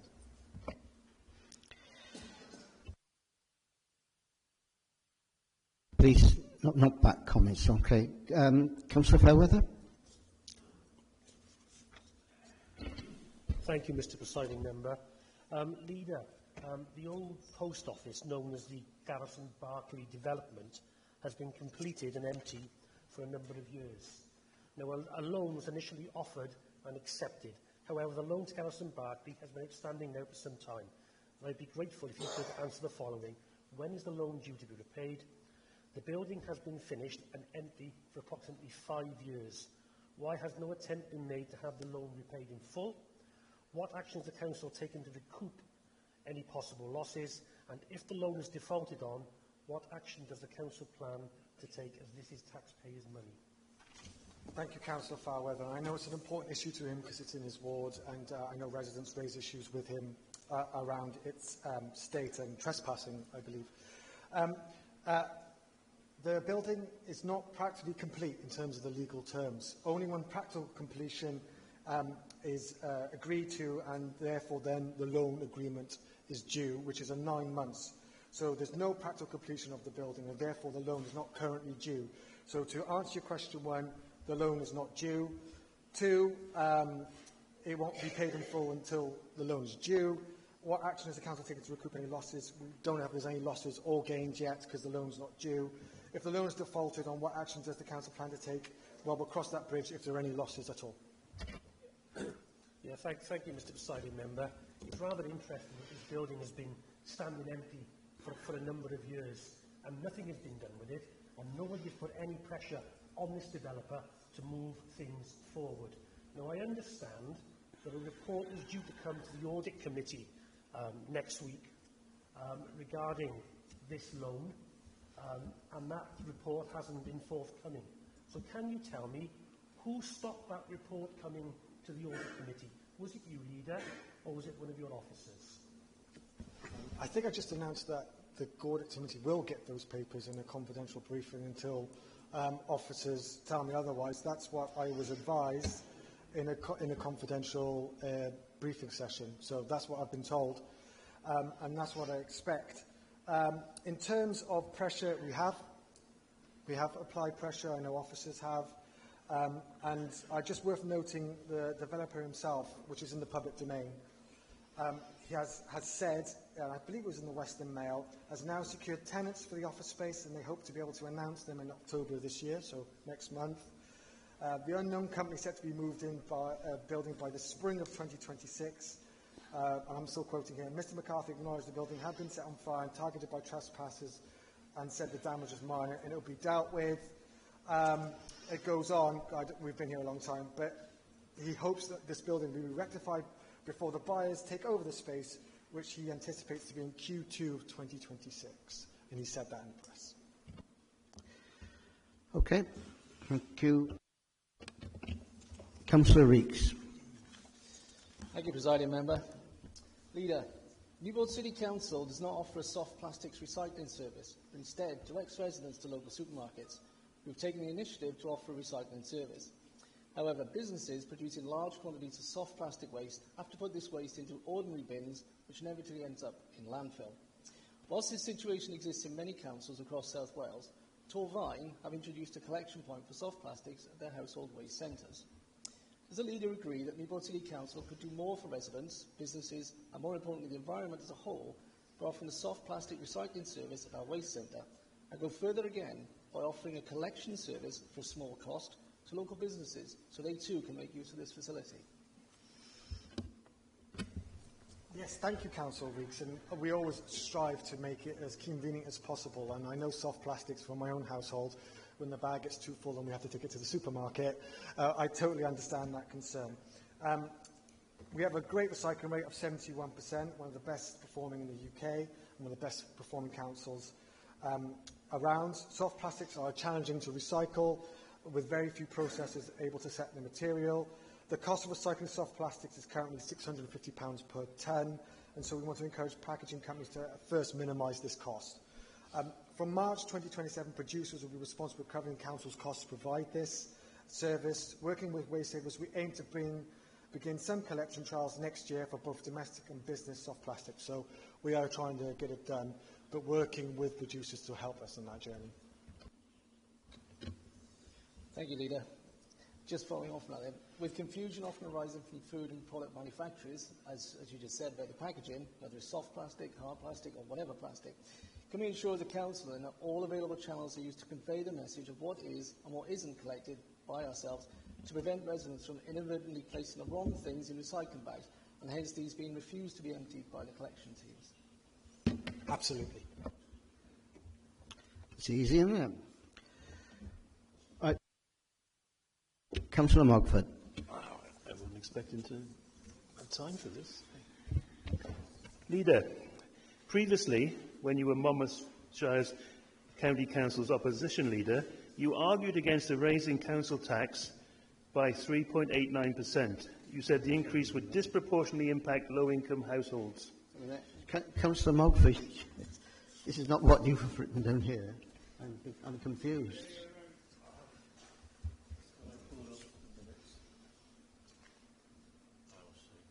Yeah, you just gone in further. That's fine. Yeah, carry All on. right. It's possible to sit down here, that's all. Sorry, I missed the first paragraph for brevity. I thought it would save a bit of time. All right, okay. I'll start again. Yeah, thank you for that. I won't start again. Now you are the leader of Newport City Council. Ongoing tax hikes over the last 12 years or so and their cumulative effect not only damage the poorest families, but also many middle-income families who are clearly struggling with bills. It appears that since joining NCC, you have been doing the very thing you once argued against. NCC have almost consistently, year on year, pushed through inflation-busting rises, the latest being 6.7%, and refused to rule out even more inflation-busting rises in the future. By describing how your thinking process may have evolved since March 2021 on the topic of taxation, can you answer the following question, please? Given this historical context, do you now, and perhaps with your younger self from that period, recognise that such gross council tax rises over the last 12 years or so by Newport City Council are clearly unsustainable going forward and are financially damaging for the majority of hard-working Newport residents? Thank you, Councillor Mockford, for that question and for reminding me I'm getting old, as my back hurts when I stand up. It's appreciated. Yes, I did sow those comments because the Conservative administration in Monmouthshire had one of the highest council tax in Wales. We're third in Wales. Pamil Al-Nawami is shaking his head. It's true, it's a fact, it's maths. Monmouthshire is one of the highest council tax in Wales, certainly at the time when I was speaking and made those words. And it is a fact that Newport is third council tax in Wales, Band D. We're £300 cheaper per annum on Band D compared to Monmouthshire. We're at £28 per year away from being the second lowest council tax in Wales. And there was a reason why I made those comments around Monmouthshire in particular, which is a different context in Newport. Monmouthshire had the highest level of financial inequality in Wales at that time. I know because I did the research on it and I wrote a paper, and it was actually agreed by the Conservative administration at the time. And it said, and I quote, about the dire social consequences of that levels of inequality, one of which at the time was the achievement of 5 GCSEs between grades of A star to C in Monmouthshire between those pupils not on free school meals and on free school meals was 50%. There's a huge backdrop to that Monmouthshire story, which is not as relevant here in Newport. Well, we can't argue with these statistics. Given the rises, and my question about whether they are sustainable, which I think I asked, does a growing city, does a growing city, therefore, demand higher or lower council taxes by putting pressure on the services? In and of itself, a growing city might not, but we are seeing demands in our services. that outstrip anything in relation to inflation. I'll give you one example. Housing costs alone between 22 to 23 was 71% increase. So there are huge pressures in our departments. There's no getting around it. And so you talk about inflation, but we're not buying eggs. We're trying to house people, and we're trying to provide social care. And we're seeing social care as well in our costs going much higher in many cases around in inflation. And that's just the maths of it. So you could change any administration here if you want. The maths stay the same. And that is the reality of it. And I say that to residents. So I hope that answers your question. You know, we do want to keep council tax low. And it's testament to previous Labour administrations that we're the third lowest in Wales. And we're £27 away from being the second lowest. That's to be celebrated. Does that mean we don't have cost pressures? Of course we do, and I'm just being honest about that.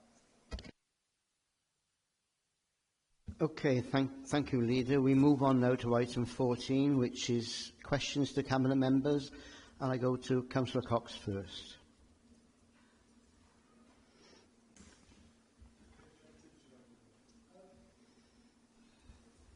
I would like to put a question to the Cabinet Member for Regeneration and Business Growth. First of all, I'd like to put on record how pleased Caerleon Rugby Football Club were in receiving the social priority funding grant of £30,000 this year. It was a real pleasure to go there on the Saturday that has just passed and talk to the club and club members. Sorry, Presiding Member. Consistency, please. Can Sorry? you read out the questions? It's on I know. Thank Councillor you. Cox, you've got to read out what exactly the question is. Okay. All right. Right then. Here's the second take. I'd like to put on record how pleased Caerleon Rugby Football Club were in receiving the Social Priority Fund funding and how much this is going to help them and the community. So can I ask the Cabinet Member, have any other Newport communities benefited from the Shared Prosperity Fund programme, which has been funded by the UK Government and Newport Council? And can the Cabinet Member also please update us as to whether more funding is going to be available? Cabinet Member. Yeah, thank you for the question, Councillor Cox. And yeah, it is really important. And you know, as you mentioned in your first bit, I'm not sure it's part of the question, but you know, myself and the leader visited Caerleon RFC and met with Steve and Nigel, and it was great to see how the money was being spent and the difference it will make to the rugby club and wider community. And this touches on the WRU earlier and about communities. In regard to other communities benefited, have other communities benefited from the SPF? The answer is yes. It's been a busy 6 months. We had over 100 applications. It was great to meet Laura and all involved in the Newport West netball team and help them with some funding. The benefit for all at the club will be great. And to see their response when they receive this funding, it was worthwhile. And it goes sometimes to sort of, we talk big figures, we talk a lot of money, but sometimes a small bit of funding goes a long, long way. I'd like to mention Carl at Riverside Rovers in Shaftesbury Ward. Yes, there are bigger football clubs, we all know that. But by receiving SPF, he was able to put the club event on and to promote all that they do and the benefits to the local children. I was lucky enough to meet the team involved in Her Story Theatre Group who applied, and again, they were successful. The leader and myself met with Josh at Always Football Club. What a story that is. A football club set up after a local tragedy. So we were so pleased to let him know he was successful in his application. And the same day, myself and the leader visited Mike and Dave, brothers. And again, I think Councillor Ratley said about sports throughout Newport. Brothers, and we saw the work and their commitment to Newport Cricket Club. And it was a pleasure to be able to help them out.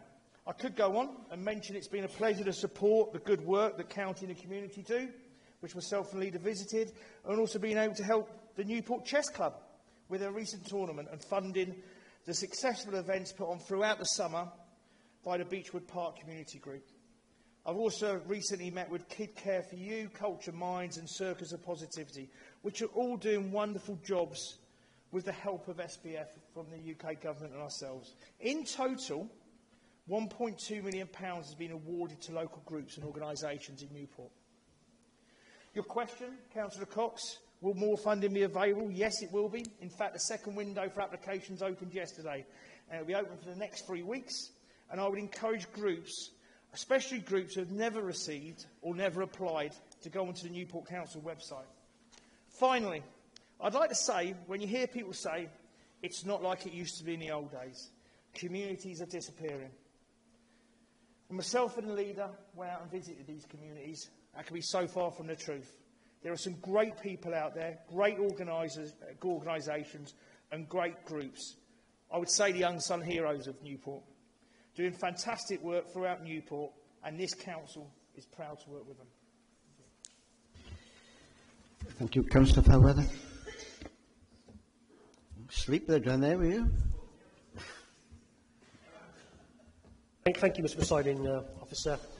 This is to the Cabinet Member for Education. There is an ongoing problem with finding secondary school places in the west of the city. There is now more house building taking place in areas like Milton Park in Llanwern, Park Elizabeth in Materion, and the ongoing development at Glanlyn.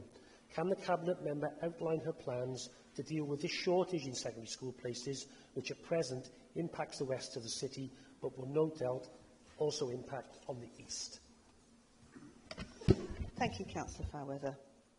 The Sustainable Communities for Learning Rolling Programme covers the period from 2024 to 2033 and aims to create sufficient additional secondary school places to maintain a surplus capacity of 8% against pupil population forecasts across the English medium sector.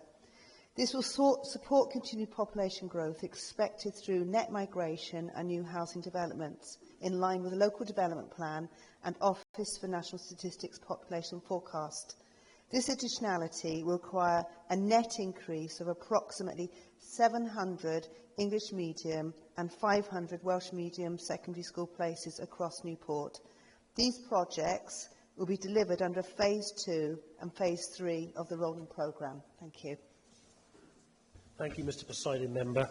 Well, obviously, we already have a shortage of secondary school places. There are children in my ward that couldn't go to their catchment school and had to be bussed over to Liswerry. And then, to add insult to injury, the parents got to pick up the cost of the travel, which is not right. However, when we developed a Welsh secondary school, which was the right thing to do because Newport needed one, what we did, instead of building a new school, we took away part of John Frost, which limited the capacity at John Frost School. Now, do you think, in hindsight, that was the right thing to do? Should we have built a new Welsh secondary school? And are you now confident that we can meet the needs? The right thing for Newport and for Wales that we have a secondary medium provision. It's absolutely appropriate, and that need reflects the fact that we've got children in Welsh medium primary schools within Newport who need to move on to an accessible secondary school. I absolutely confirm that we're working to fill that need. The programme is actually covering, as I stated, a 9-year period. This detail, the level of detail that actually looks like, will emerge from 2027. It's not possible at this stage to confirm preferred locations as options, as they're still being developed through the planning of school places groups. This is a cross-departmental group who focuses on our projected demand, pupil migration and planned developments across the city, who are already meeting regularly to help us determine what's right for the residents of Newport. And please be assured, we completely understand parental concerns, but we have to make sure we find the right solution that works for our children. And as I said, there's been currently worked through. So I appreciate the points you're making, but there will be suitable places moving forward. It's been very carefully considered. Thank you. Okay, thank you very much. Councillor Mountford. Thank you, Presiding Member. Dear Cabinet Member, the former sports centre at Underwood lies in a state of total disrepair. It is a blot on the landscape and continues to deteriorate at a rate.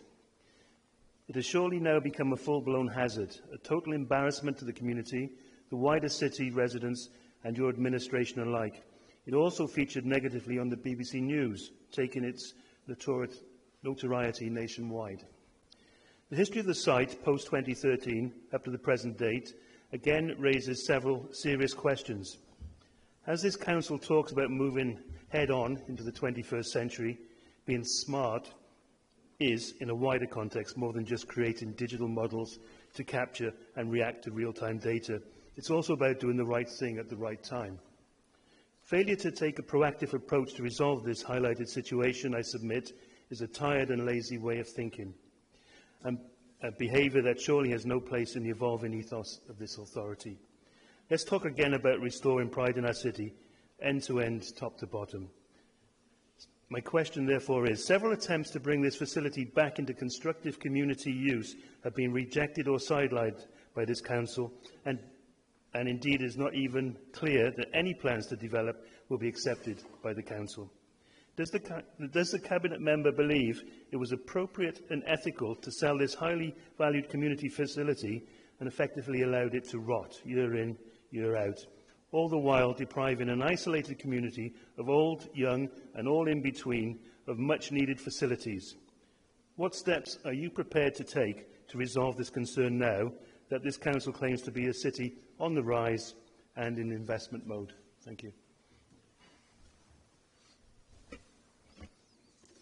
Thank you, Councillor. So a decision was made, as you say, to declare the asset surplus in September 2013, and this was made through the democratic process and included consultation with ward members as well as a call-in period. The building is now in private ownership. However, the owners have been unable to develop proposals which could satisfy planning legislation. And as a privately owned asset, for the owner to develop the building into appropriate use. The owner is also responsible for the maintenance and security of the building, and officers inspect the site when complaints are received to establish whether the condition meets the legislative requirements for enforcement action. Of course, where the owner wants to work with the local authority, we will look at other options, but at the moment it's a privately owned building.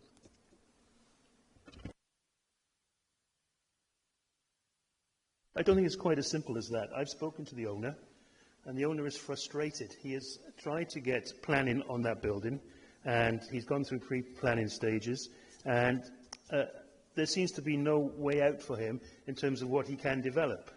And there lies the impasse. I think the council could be more proactive in working with the owner to clarify exactly what could be put there. It is a floodplain. It does have problems. And my question is, can the council actually be more proactive in working with the owner? There are other issues about access to the council's playing fields. There's a barrier that stops access that's due to the owner owning that particular piece of land, and I think there is scope for more negotiations. So to go forward, will the Cabinet member agree to visit the site with the ward councillors and to get a better perspective on this situation? Thank you. Thank you, Councillor. Well, like everybody else involved in the planning process, it's a legal process. But I will take on board what you're saying, and I'm quite happy to visit and look if we can progress this further. But like I say, like everybody else, we can't bend the legal process. It's a planning process, so he has to meet those requirements. But I'm quite happy to come out with you. Okay. Councillor Bev Davis.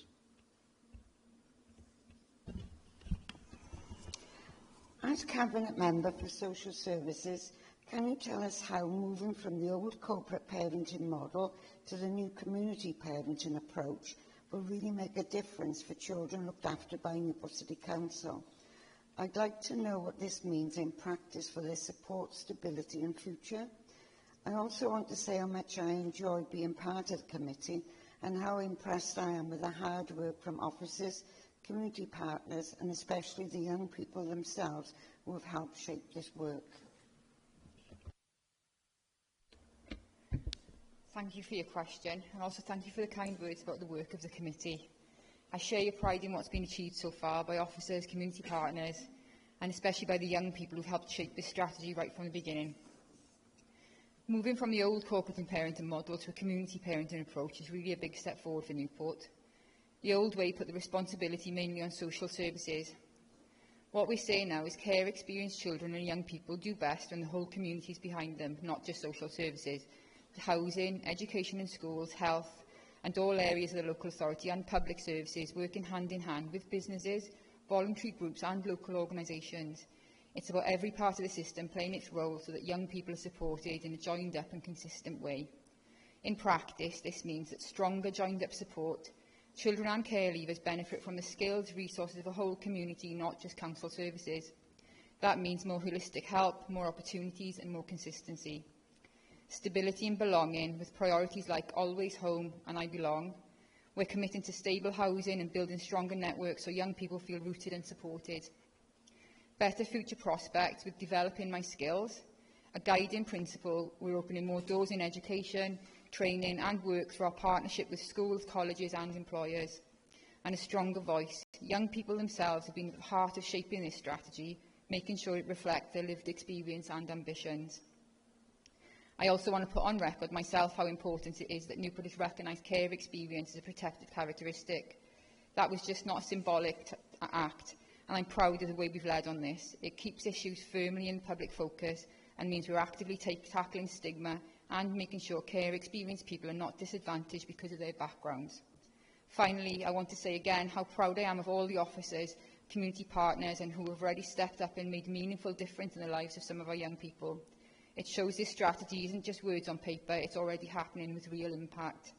In summary, the community parenting is about recognising that every one of us has a role in helping our care experienced children thrive, and with the passion and commitment we've already seen, I'm confident we can make a real lasting difference in the lives of our young people. Thank you. Right, move on. Councillor Ropley. You want to sit down if you want to. Thank you, Paul. I don't want to disappoint you, or indeed the good residents of Bishton and Langstone. Cabinet Member, regarding Bramble Way, Land of Ord, which is an adopted highway under the Highways Act 1980, it is unequivocally the legal responsibility of Newport City Council to maintain it to a safe and proper standard. We have definitive evidence, including the Council's own measurements, confirming that the road is 50 millimetres below the required finish level due to the omission of the final tarmac layer. This unacceptable state has persisted for 45 years, since its initial adoption by the former Gwent County Council, and has subsequently been under the direct jurisdiction of Newport City Council for the past 35 years. As Cabinet Member for Responsibility for Highways, can you detail the specific legal basis under which Newport City Council deems it acceptable for an adopted highway to remain demonstrably incomplete and below the standard for such an extended period?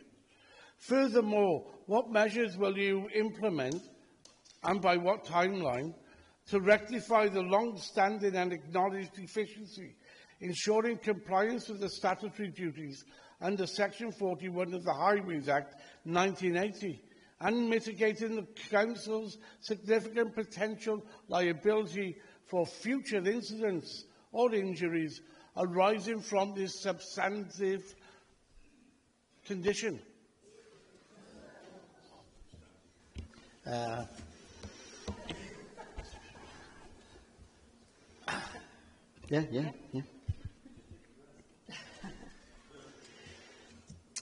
I understand that the surface of Bramble Way is not finished and topped in a manner which residents would wish for, and that you would wish for and that I would wish for. I'm assured by officers, though, that the road is in good structural condition and with no defects that meet the Council's intervention criteria. I know this is still not an ideal position for residents on this street.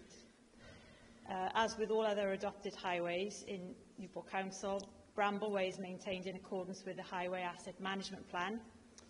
This regime ensures safety for highway users and for the Council to be in a position to defend any claims. It does this by showing it's adhered to a code of specified standards and prioritisation on resurfacing its roads. As you'll be aware from the Highways Asset Management Plan, the current highway maintenance backlog stands at £119 million. This year we've invested over £6 million into improving the highway asset. That's the largest for over a decade. Unfortunately, though, it's not possible to resurface, or in this case, surface, every road we'd like to. And as mentioned above, we're obliged to do this in a particular order of priority. We don't have any wriggle room on this. There are a lot of roads I would love to see improved right across the city, and I hope we will be able to invest year on year going forward to start to tackle that backlog. Well, I don't know about wriggle room. We waited 45 years for this road to be done. Jeepers, that must be a record in itself. However, thank you for your response. However, your answer focused solely on the maintenance base on the current deterioration. So the road is deteriorated. My question specifically addressed the fact that Brambleway was never completed to an adopted standard in the first place, being 50 millimetres below the required level due to the missing tarmac layer, a fact that's been confirmed by your own council. So no matter what happens, you're actually judging it on a deteriorating surface. You're judging it there. Given this inherent and immeasurable defect and the Council's 35-year tenure of responsibility, gosh, and they're still waiting, do you contend that adopting and then maintaining a highway that was never fully constructed in accordance with the required specifications constitutes fulfilling your statutory duty under Section 41 of the Highways Act 1980. Furthermore, if an incident was to occur that could be attributed to this known historic structural deficiency, how would the Council effectively deploy its Section 58 defence, given its long-standing awareness and documented acknowledgement of the road's fundamental incompleteness, irrespective of the current intervention levels for deterioration? You were judging us on something that's absolutely impossible. The road has been under your jurisdiction for 35 years. Maybe not you personally, but you're the cabinet member and you're responsible. How on earth are you going to right this wrong? All we're asking is do the right thing. Councillor Roche, your 10 minutes are up. Do the right thing. Yeah. Can I just add, obviously we want things to corrected. We haven't been in the administration for 35 years. There was another administration during those 35 years, and they could have done it then. Cabinet member. Point of order. A point of clarification. Yeah. We spent 26 million in our 4 years, not 6 million. Yeah, we know where it went. No, but it's still been under the administration. Right, please, highways. Yeah, I can't speak for the legal position when it transferred ownership 40 years ago. As you can appreciate, we have some documentation, but it doesn't paint the whole picture of what happened. In terms of the other questions that you've asked, I would go back to the Highways Asset Management Plan. That is what we use to ensure that our roads are safe and that they comply with the basic requirements to keep residents safe and to ensure that where there are issues, we know at what point it's appropriate to go and attend to those issues. And, as I've said before, we'd love to resurface more. We're hoping to resurface more. But there is a reason we haven't resurfaced more, and that's because we've had a long phase of austerity, thanks to Conservative governments, which means we've not had those kind of settlements that have enabled us to carry out as much resurfacing as point of information. No. I can't accept. No. She needs to understand. We had 13 years of Tony Blair. You could have done it then. You could have done it there, Bradford. You could do it now. Councillor Point of order, Mr. Presiding Member. Can we please. move on, please? It is 9 o'clock. You've had your say, Councillor Robley, and the Cabinet Member is giving you an answer. If you want to say anything else, put it in writing to the Cabinet Member, please. Right, we move on now. Councillor Whitehead, if you're still there. I am indeed. Thank you, Presiding Member. My question was originally for the leader, but must have gone into a tiz and I've missed it by one day. So it's for the appropriate Cabinet Member. Now it is confirmed that Millbrook and Morrow Primary Schools will be amalgamated. Super School in Bettis. This would leave Morrow School, and that includes all buildings, empty in its sizeable grounds. There's been a lot of conjecture on the estate amongst residents. I can tell you that. Can you keep to what's been written down, Councillor Whitehead? Pardon? Can you read out what is down in the actual script, please? Well, yeah. Well, if that is the case, can the leader reassure British residents that this land will not be earmarked for further housing, thus creating additional pressures on school places, doctors, dentists and extra traffic on an estate with inadequate infrastructure as it is, without adding more demands? We got one road in, one road out. I speak on behalf of Bettis residents, always. All right, thank you. Leader? Well, who's housing? It's education, and it's you're talking about housing as well. It's every, I don't know who's going to... It's actually an education matter. Right, okay. Okay. Take it back. Firstly, I'd like to thank the staff at Millbrook and Mono primary schools for their fantastic work with children and families in Bettis. I'd particularly like to highlight the incredible dedication and professionalism of all the staff at Millbrook who have continued to deliver a first-rate education service under challenging circumstances, and I think their recent Eston report evidences that. I'd like to also thank the parents, families and pupils who have responded so well to these challenges. We're very pleased to be able to provide a brand new modern primary school for families on the Bettis estate. This new school will ensure pupils will be able to receive the very best education, the very best facility. This matters because an opportunity has come about that gives children and families in Bettis something they truly deserve.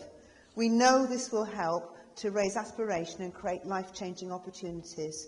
This will be a school that I'm certain will become part of the heartbeat of the community, with wraparound provision planned, as well as first-rate sporting facilities, with the intention they'll be used by the community outside school hours. A life-changing £18 million investment that will be worth every penny. Now on to your question, Councillor Whitehead. Currently, there are no plans to utilise the Mono Primary School for anything other than education. Whilst we have consulted on a school merger proposal to bring Mono and Millbrook together, with many other educational needs across the city. Whilst it's impossible to dismiss potential future scenarios, our priority will always be to meet the needs of the communities we serve and provide the best possible services. And this will come about before any consideration of disposal. Please be assured of that. Thank you. Councillor Whitehead. Yeah, I am finished, clearly. You're right to come back now with a question to the Cabinet Member. Yeah, I mean, obviously the diatribe at the beginning, that goes without saying. I didn't ask for any of that. I mean, that goes without saying. My point being, conjecture on the estate, as is always. You can laugh all you like there. There's an empty building and it's causing a lot of paranoia on the estate. And it really is. I've had so many inboxes, and there's been so much information out there. Luckily, I'm an admin on certain pages, and I can put that to bed. But this is the reality of where we are on this estate. And all I've asked for, literally, is can we be reassured, at the moment at least, that there are no plans to build yet more housing on an estate that is already massively under pressure with inadequate infrastructure, etc. We are under pressure as it is. Everybody's grateful for the school. That goes without saying. So I don't know why you have to give a big lead into that. Right. Councillor Whitehead, can I please reiterate my answer? Currently, there are no plans to utilise the mono site for anything other than education. Whilst we have consulted on a school merger proposal to bring mono and Millbrook together, we have many other educational needs from across the city. I'm sure, to be perfectly honest with you, Councillor Foulweather alluded earlier to the pressures that we're facing within our educational system. Whilst it's impossible to dismiss other potential scenarios, our priority will always be to meet the needs of the communities we serve, and that's importantly about Bettis and the surrounding areas. Our priority will always be that, and we'll always make sure the best possible services are put on those sites. So currently no plans, but we would prioritise education for any other proposal at this current time. Okay? Does that help? It does in the main, but we'll be keeping a close eye on that school. Thank you. Councillor Harvey. Thank the gods. You want to sit here? As a newly appointed Cabinet Member for Sports, can you tell me more about the conversations you're having with grassroots clubs across the city about the future of sports in Newport in only 5 words? I need to go soon. Thank you. I could just say, yes, I am. However, I've got 3 versions of questions, and so I'll take the short one too, okay? Oh, glasses, okay. Right, I've been actively engaging with grassroots clubs across Newport as part of the playing pitch and sports facility review, which will underpin a wider future sports strategy. The Council has carried out a wide consultation on the strategy, which will be followed by ongoing face-to-face meetings planned for October. And we have recruited a dedicated sports development officer for the direct support. Conversations are focused on real community needs, from improving changing facilities, especially for women and girls. It is and supporting clubs through better digital access and more suitable spaces for training. And Councillor Harvey, thanks for your question. And I know you have problems in your ward with a certain side, and I am trying to do my best. I just want to add one little other thing.